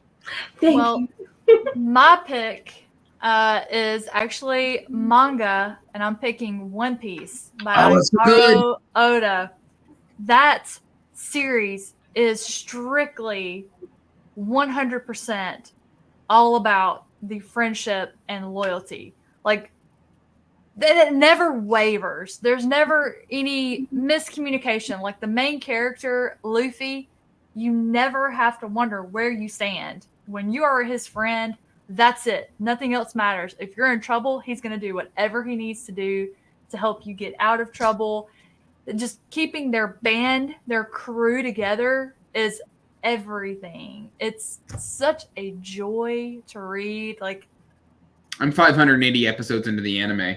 oh man, I have read the first 70 volumes, and I think there's like 5 issues in each. So I think I left off when they just got to the New World. I am where I think that's where I'm at. I think that's where because the books weren't out past that, so I think they're about to come out with the next set soon. So It's so good. it really is. I want to start One Piece, but I'm intimidated by how long it is. Well, read it Same. in arcs. Like the first 23 are the Alabasta, which is my favorite. So they're in like groups. So Okay, I could do 23. That's not bad. they go really fast. Like I can read one in an hour. And what I do is my library has them all. I would just literally get up with my first cup of coffee, and read one a day. There And goes it Kate's just book budget. Yeah. gives me a fantastic. No, I would not buy them all. No. No, I that get them all was your from my library. tuition. I just started buying the Full Metal editions of Full Metal Alchemist too, so it's just Those are So good. beautiful. They're so beautiful. they're gorgeous. I can't help myself. They're so pretty. I had a couple of answers for this one. When I saw like friendship, immediately my mind went like heist for some reason. So I was gonna pick Foundry Side, and then I was like, oh, maybe not. And then I was gonna pick Six Crows, and I was like, oh, maybe not. But I think the ultimate answer here is The Lies of Loch Lamora by I Scotland. knew somebody would pick that one. Right? You were It had to be. I don't have to explain why. I will not say how I felt about that book. Oh, I DNF'd it. Me too. I've heard good things about it. I've never read it, but everyone who loves it talks about the friendship in it and that it's just like the best thing they've ever read. So I'm on a soft DNF. I'm sitting right Yeah. around 40%. I just lost Try it interest. again. It's I've very got light. it. I've got the first. No wait. Yeah, I've got the first and second one up there. So I own them. I just. You say it's Mine very is YA? hard DNF. But are we talking about Six of Crows? No. Mm-mm. No, Lies like- of Lies of Lamora. Loch Lamora. More. Oh, DNF for Loch Lamora. Okay, I can understand that actually. I just Oh, couldn't that's follow cool. it. And Yeah, I it's can't follow confusing. this. Like, if I have no idea what's going on in the first 100 page, I made it to like 100 pages, and then I'm like, I have no idea what I just read, and I read 100 pages of it. I didn't know who was talking, when they were talking, what was going on. Yeah. I'm like, I can't follow a book like this. The audio 100% is fantastic. Yeah, I'm gonna try it with the audio. I was in a slump when I read it, and I didn't I was- realize it. It was one of my first booktube like recommendations. Like it was one of the first ones that got recommended to me when I was just started watching booktube. So I wasn't quite ready for that kind of thing. Like I had been kind of just reading nothing but urban fantasy for like 2 years. And so I needed to read something else first. So It's my turn, right? yeah. Okay. So since Kate took the Sinlin books, I'm sorry, dear. it's fine. It's totally fine. I'm. Do you want to do Pride and Prejudice or Persuasion? All right, I'll do Pride and Prejudice. So, even though they're sisters, I think the friendship between Elizabeth Bennet and Jane Bennet is just it's goals, and also like Elizabeth Bennet's friendship with Charlotte Lucas, also goals. Do I need to talk about what Pride and Prejudice is about? It's about Pride and Prejudice. There you go. Is it Pride and Prejudice or Pride, Prejudice, and Zombies? I'm just kidding. I would read that. My husband got me Pride and Prejudice and Zombies when we first started dating. I still haven't read it. So That's it. I saw the movie though. I thought the movie was good. Wasn't Matt Smith in the movie? He was. He played Mr. Collins, which is hysterical. Really? That's funny. I can't imagine. Oh, now I might have to watch the movie. And now Matt Smith is in the new Game of Thrones adaptation. I can't handle him in that. I've seen Ooh. pictures and I just know. He's blonde, long blonde Yeah. hair. What? He does not look good as a blonde. No. I'm hoping they're gonna do some like video magic to make it look better. Because it doesn't look good, but I'm still gonna watch it just because I will watch anything with Matt. You should look at him now, right? No. Oh, that's so gross. He looks better in a fez than he does in that. Did somebody say Fez? Yes, I did. Are you gonna go? I put have a fez. It's right there. Fezzes are cool. Bow ties are cool. Both Oh sides. dear Lord. Yeah, that's disgusting. Why did y'all bring that up? Oh, dear God. Let's see. I'll be right back because my grandfather turned the heat on and I'm dying. He has dementia, and so I'm not gonna wear this, by the way. Not much longer. Here we go. No worries. So the next question is Tug of War, a book you have very mixed feelings about. This is me, right? Yep. Okay, this is one I gave a 3 out of 5 to, only because of severe recency bias. And that's going to be Christopher Rocchio's Empire of Silence. And literally within 8 months, I'd read Farseer, I'd read Name of the Wind, I had read just so many books that I'd read Dune, I'd read Red Rising. This book draws inspiration from all of those. And so this was very much... it was a good story. The prose is beautiful. It's got a great story to tell. It's got a good hook in the end, which is why I'm continuing the series. And the fact that I paid $60 for this. Good God, man. What? They only had a one 5-day book? printing. There was only 5,000 copies initially printed.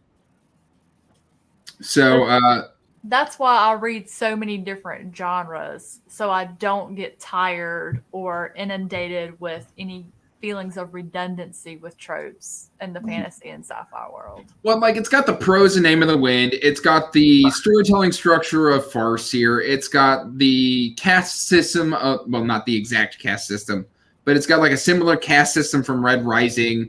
It's got like a hero complex of Dune. It was too much that I could like, oh, I feel like I'm reading this other book. Oh, I feel like I'm reading this other book. It was just, it's got a great story to tell, but I mean, it's 285,000 words. And by the end, I was tired. Yeah.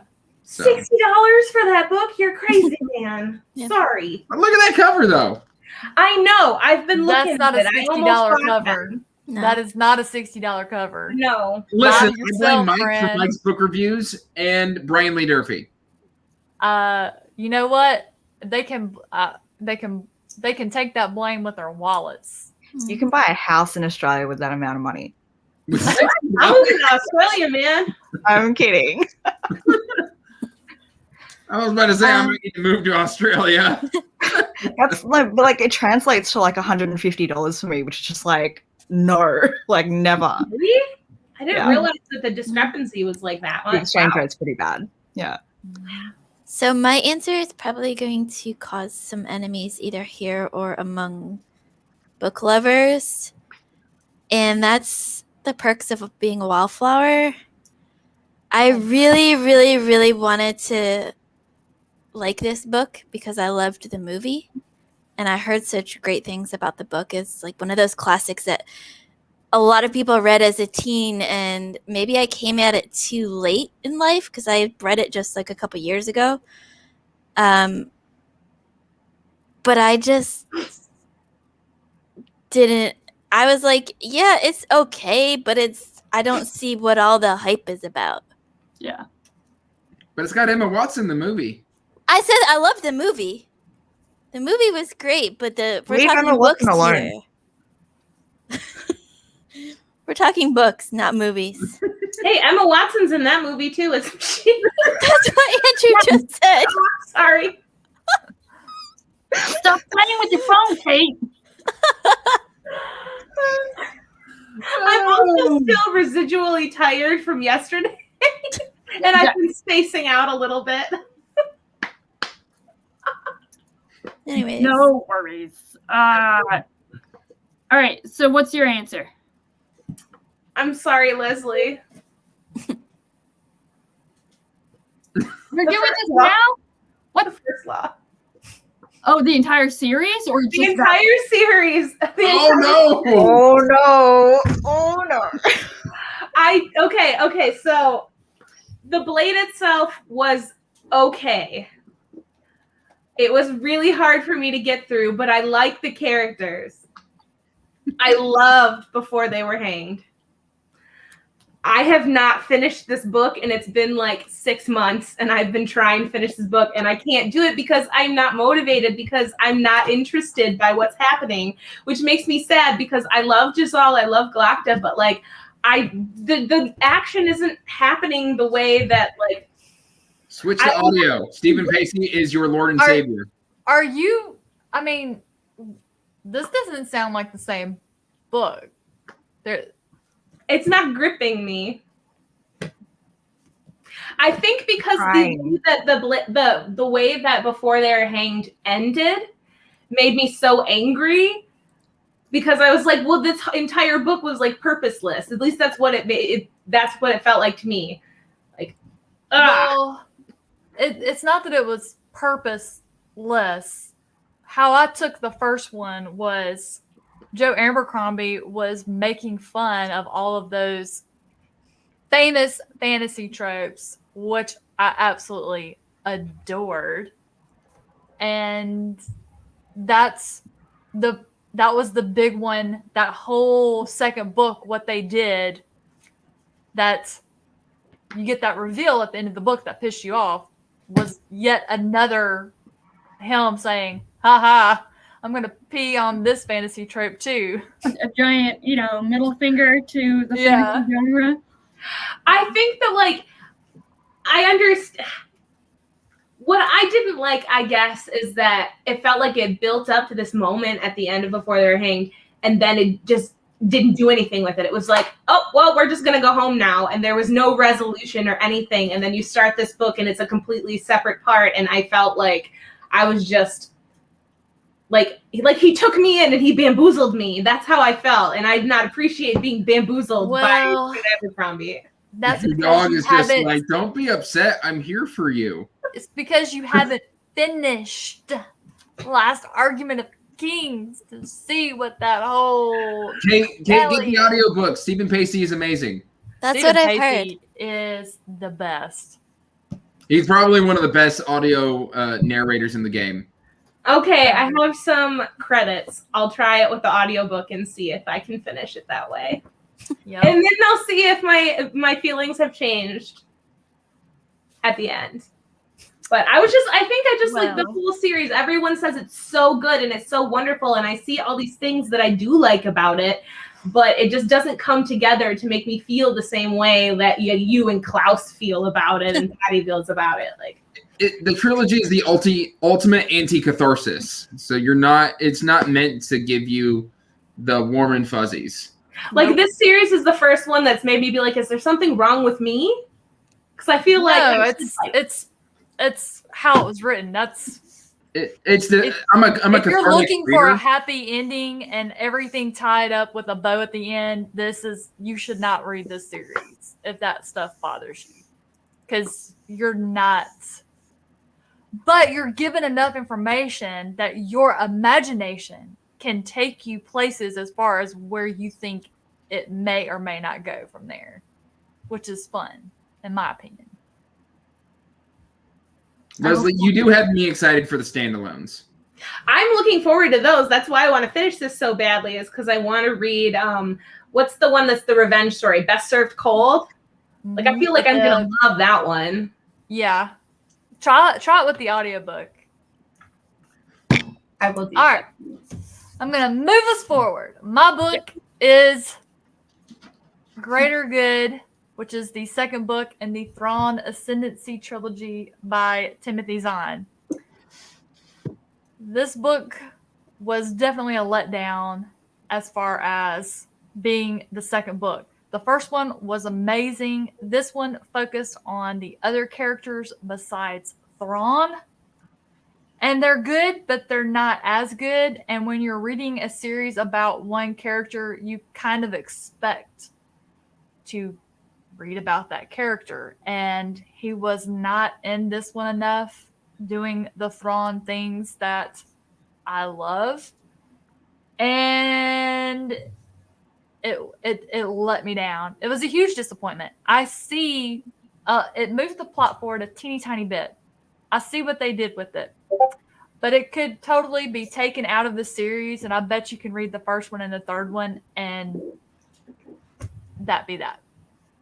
Thrawn, I'm so nervous to read it. Thrawn from the original, the EU, is one of my favorite characters from the original books. And so I'm so nervous to read the new ones, even if it's written by Timothy Zahn, who wrote the character initially. Well, so what I think may also have happened is now that Disney has the franchise and they have all the spinoffs coming and his show coming, I have to also wonder. Yeah, how did you not know about that?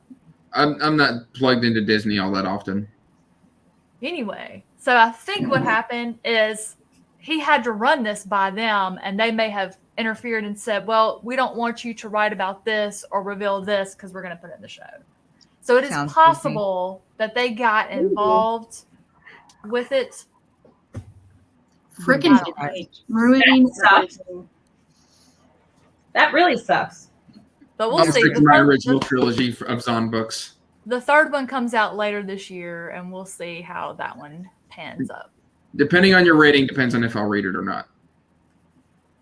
Fair. I've got two for this one, and I'll go through them really quickly. But one of them was Nevernight by J. Kristoff, another YA. I don't know why I'm talking about YA so much, but I enjoyed the ride. The one thing I didn't enjoy, and like if I saw this in any other book, I would drop it immediately, but I was desperate to see what the hype was with this one. But like sexualizing an underage child is never okay, right? I don't care if she is like the world's best assassin or whatever. Don't fucking do it, all right? It's not cool. And I hate the fact that like I did enjoy the book, but it happened to be present in that, and I'm just no. Second one real quick, Gardens of the Moon, read recently. I don't even know how to what do you say about Gardens of the Moon, right? Like, it's wonderful. That's what you say. I mean, okay, I love it, but couple of things, right? Is the experience worth it at the end? I think is a half answer. And I also think that I don't really enjoy his writing. I understand that at the time he wasn't exactly, a well-established writer. He was doing other things, or like he wrote the story for TV? ? It was a movie script. The first half of the book was initially meant to be a movie script. Really? Yeah, I can't agree with his prose, and I can't really agree with.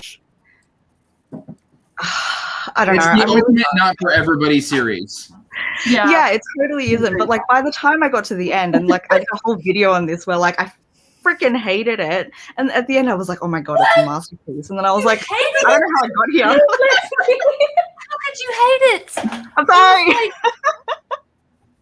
You have all these characters, all of these plot lines, and you think, well, none of these really go together, but they're all threads, and they just get no. And that was the thing. Like during while I was there, I was like, I don't understand how any of this is related. And then you get to the end, and you're like, oh. See, that's how I realized Memories of Ice. I only realized I liked it a month after I'd finished reading it. Well, better late than never. Yeah.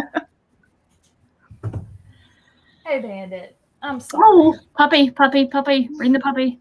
Bandit! I'm not having a fit. Come here. Oh, she has a blanket. He needs to get on the blanket. Max is jealous too. It's true. He's very tired. He's just trying to sleep.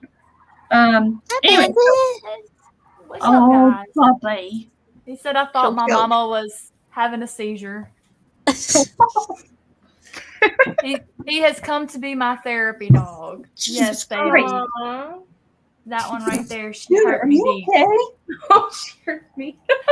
I don't know if you saw the thing move, but like he's trying to nest under my desk and he just whacked his head up Aw, against Oh, the desk. Max. Yes, come on, lay down, dude. Lay down, weirdo. Anyways, sorry. Hold on.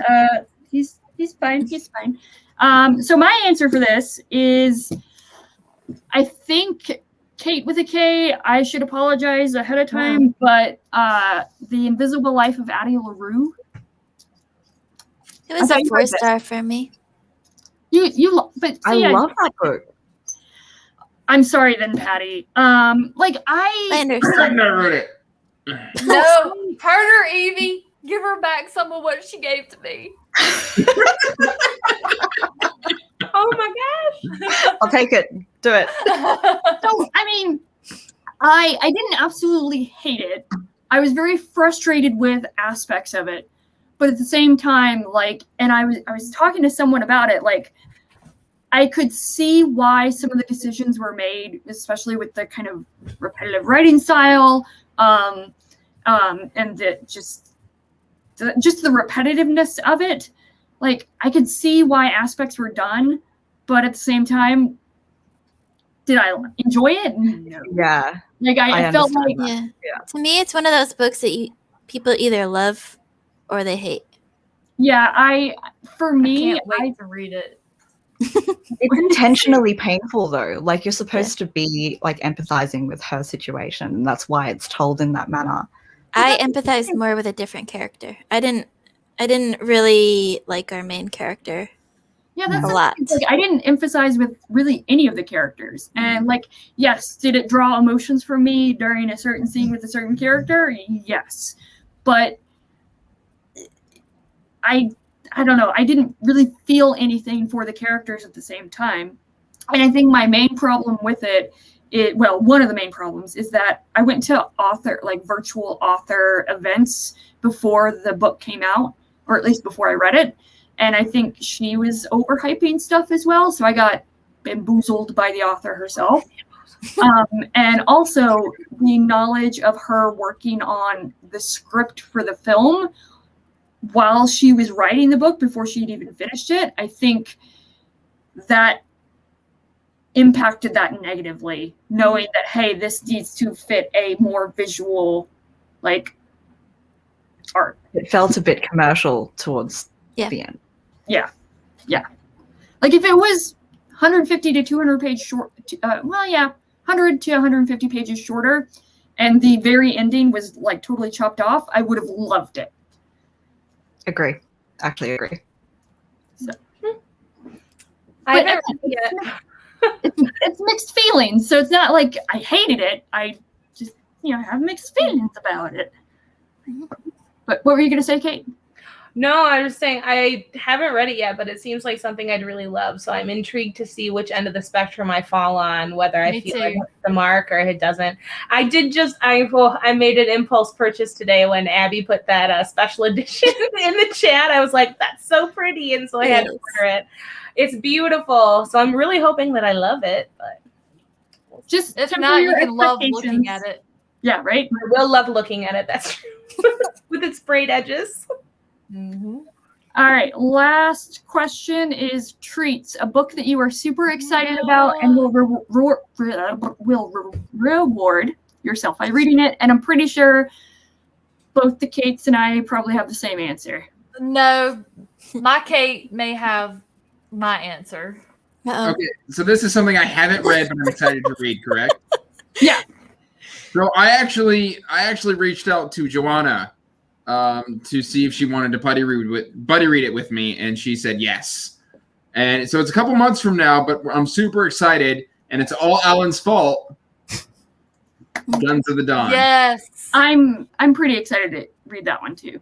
I've also got right here Cage of Souls. Ooh, that's coming in the mail for me. I'm so excited. It's so beautiful. Look at this cover. That is beautiful. It's gonna look really nice next to all those Shadows of the Apt books. I've already got the first 2 on the way. Me too. Yeah, So- Alan sent me Guns of the Dawn with the Jane Austen like aspect of it. I'm like, all right, done. I've got 7 Adrian Tchaikovsky books. No, 8 Adrian Tchaikovsky books. I've not read a single word. I've got The Children of Time and Space. I've got Cage of Souls, Guns of the Dawn. I've got all the Echoes of the Fall. And now I've got the first 2 Shadows of the Apt. You got some reading to do, my friend. Guns of the Dawn was the first one that everybody talked about by him that I actually was interested in reading. It's Flintlock fantasy, and I just finished Powder Mage, and I love me some Flintlock. I also bought the Shadow Campaigns by Django Rexler because of Alan. Dang Alan getting me to spend money. He'll do it. Have you bought LPQ yet? Say what? Have you bought the Long Price Quartet yet? Yep, I've got Long Price Quartet as well. I'm pretty sure. So I'm pretty sure I know what both Evie and Leslie are talking about, because I have first, my list was like a long list of all the books that I'm waiting for to come out later this year. Book 4 in our Sunland series, Fall of Babel, and the second book in Mask of Mirrors series, and finally the 9th book in Outlander is coming out in November. So I crossed all those out because I'm like, let me just focus on books that I own that I can read, like I'm excited to read now. So out of those, I came up with Kings of the Wild, which I'm reading next month with Jessie at the Bookish Mom, and the Great Gatsby graphic novel, which I'm very excited to read about because it's so pretty. What? I didn't know that was a thing. It's a graphic novel. Yes. Okay, It's so pretty. Wait, let me get it. You're gonna have to pay tuition eventually. Oh, pretty. Oh. It's so pretty. They're like pastel. Oh, that is gorgeous, though. I'm so excited. I have to buy that. Oh my god, it's so pretty. Oh my god. Yes. Yes. Oh my gosh. Okay. So I'm sure Kate is thinking it, and I know Evie is thinking it. My number 1 super excited book that I will reward myself with in November is The Fall of Babel, which is the last book in the Books of Babel series. I'm so excited. It's going to be so good. Oh, I'm like halfway through the Hod King right now, and I'm so excited for the last one to come out.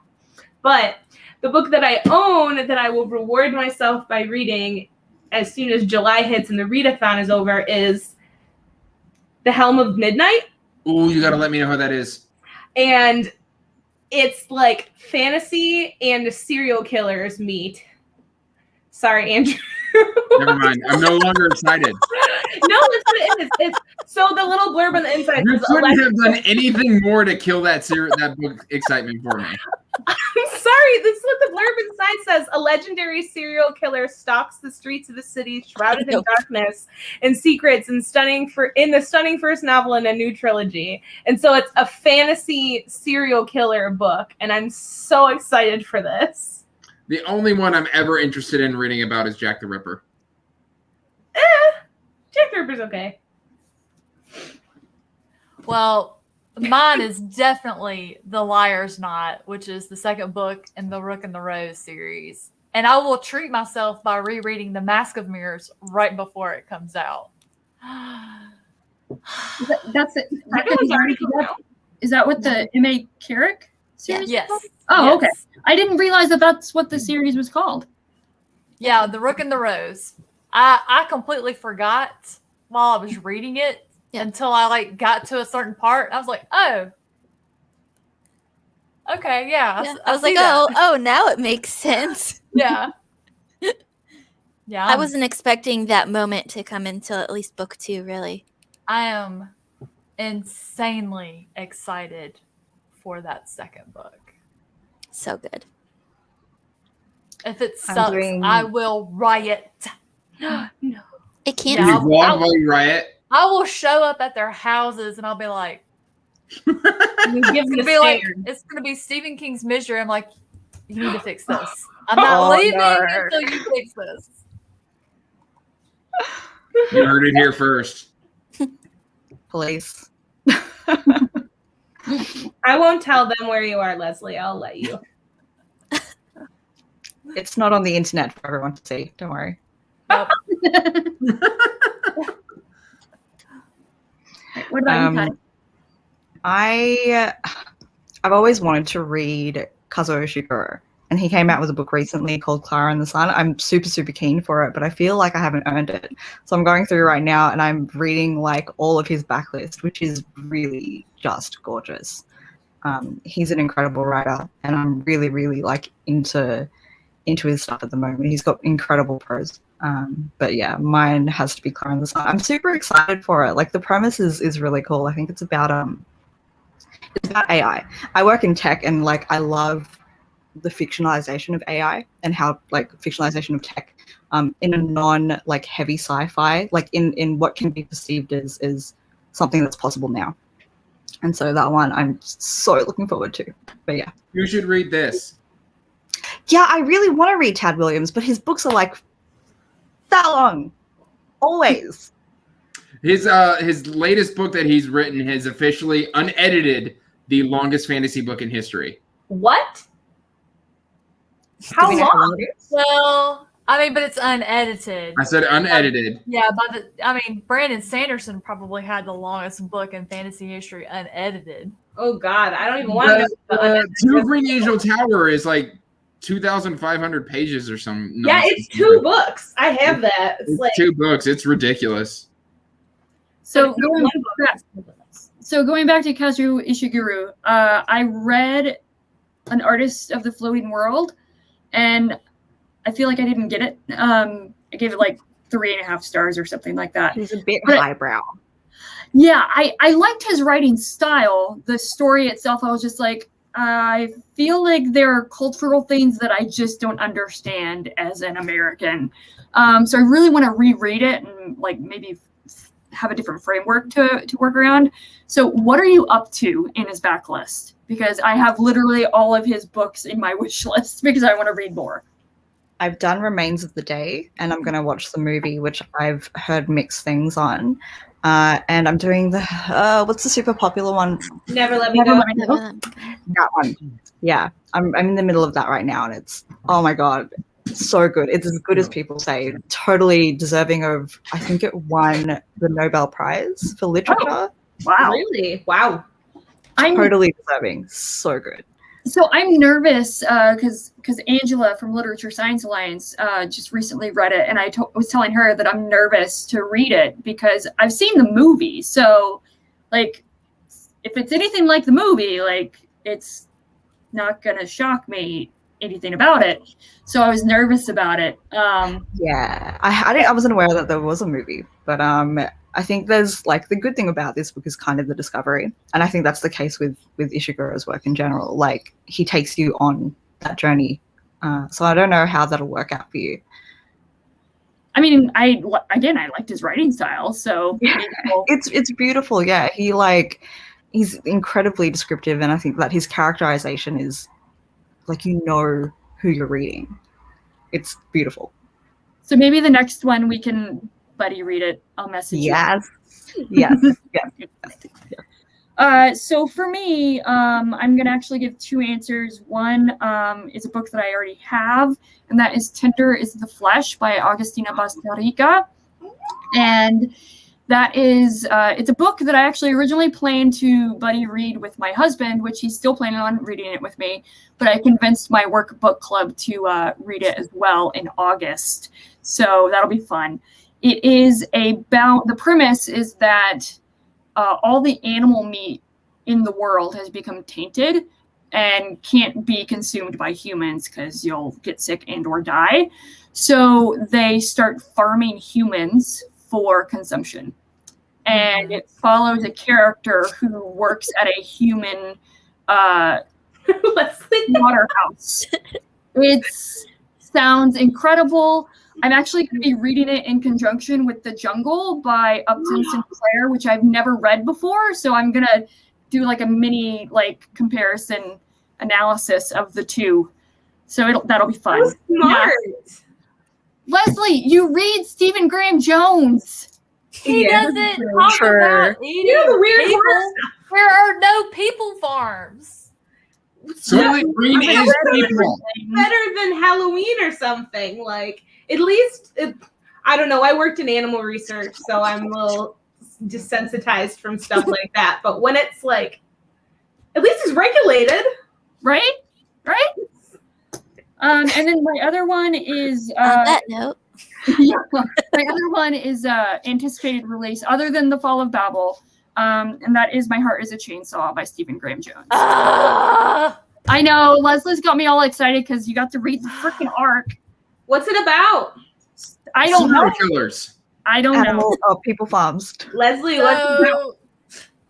It is a slasher, and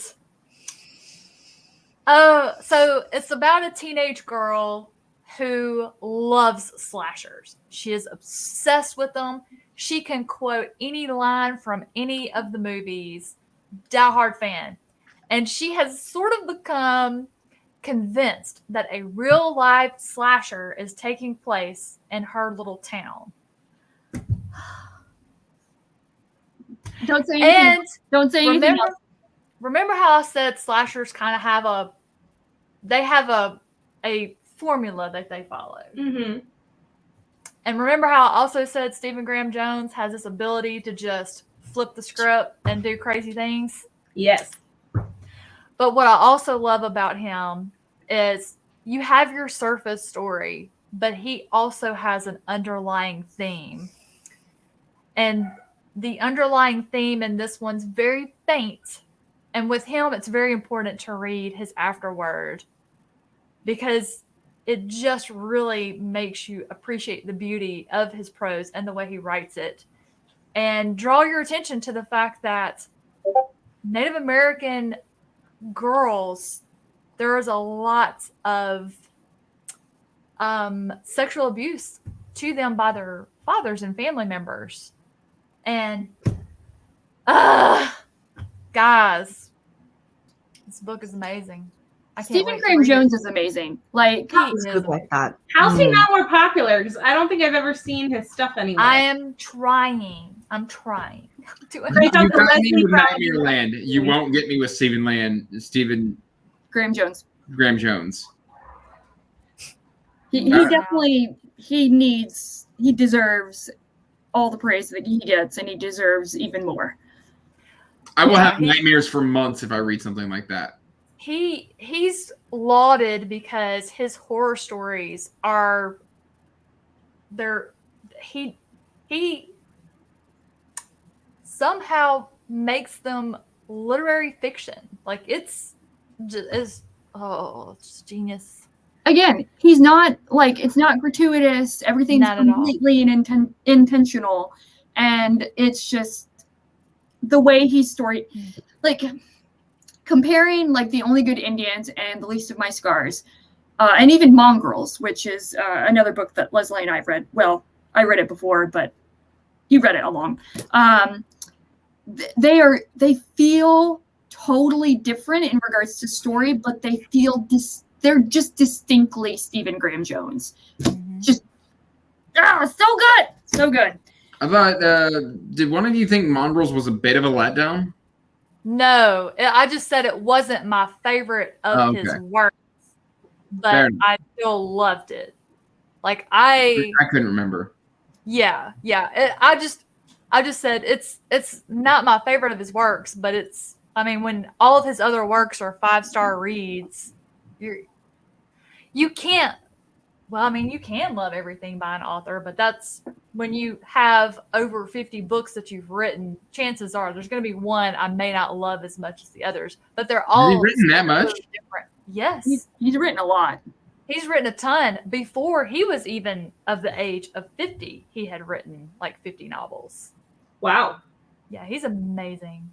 Very prolific. I'm very glad that he's prolific because that means I'm not going to run out of stuff to read by him for a long time. I just found out that he has a YouTube channel. It's just he posts like interviews and stuff. But yeah, I'm gonna go watch that after this. But anyways, so that is the end of the tag. If you guys have like specific people you want to tag, go for it. But I figured if no one's been tagged and they want to do it, you're tagged, I guess. Tag you're it. If you are watching this, you're tagged. Yeah. Pretty much. The two people I would tag would probably be Walker from Walker Writes 7 or Nico, because they both have dogs from Nico's book reviews. Alan? There is a meowing about books tag as well. So he tailored it to cats too. So there's That's two really versions. cute. Are you trying to imply that we need to reconvene and do the cat version of this? Are there different questions? I don't think so. Are they? Really? Now she's gonna go look. Same time next month. This is a great time to plug the original creator, though. Yes. So this tag was created by Eric from Break Even Books. So I think I already put a link to his channel down below in the description. So definitely check him out. Check out his original tag. Subscribe to him if you would like. And subscribe to all of these folks here because they more than deserve everything. So, it has some that are similar, but it does have some different ones. So same time next month, right? we can talk about it. It's cool. Mm-hmm. All right. In that case, thank you so much, guys. I appreciate it. Bye, everybody. Bye. Bye. Bye.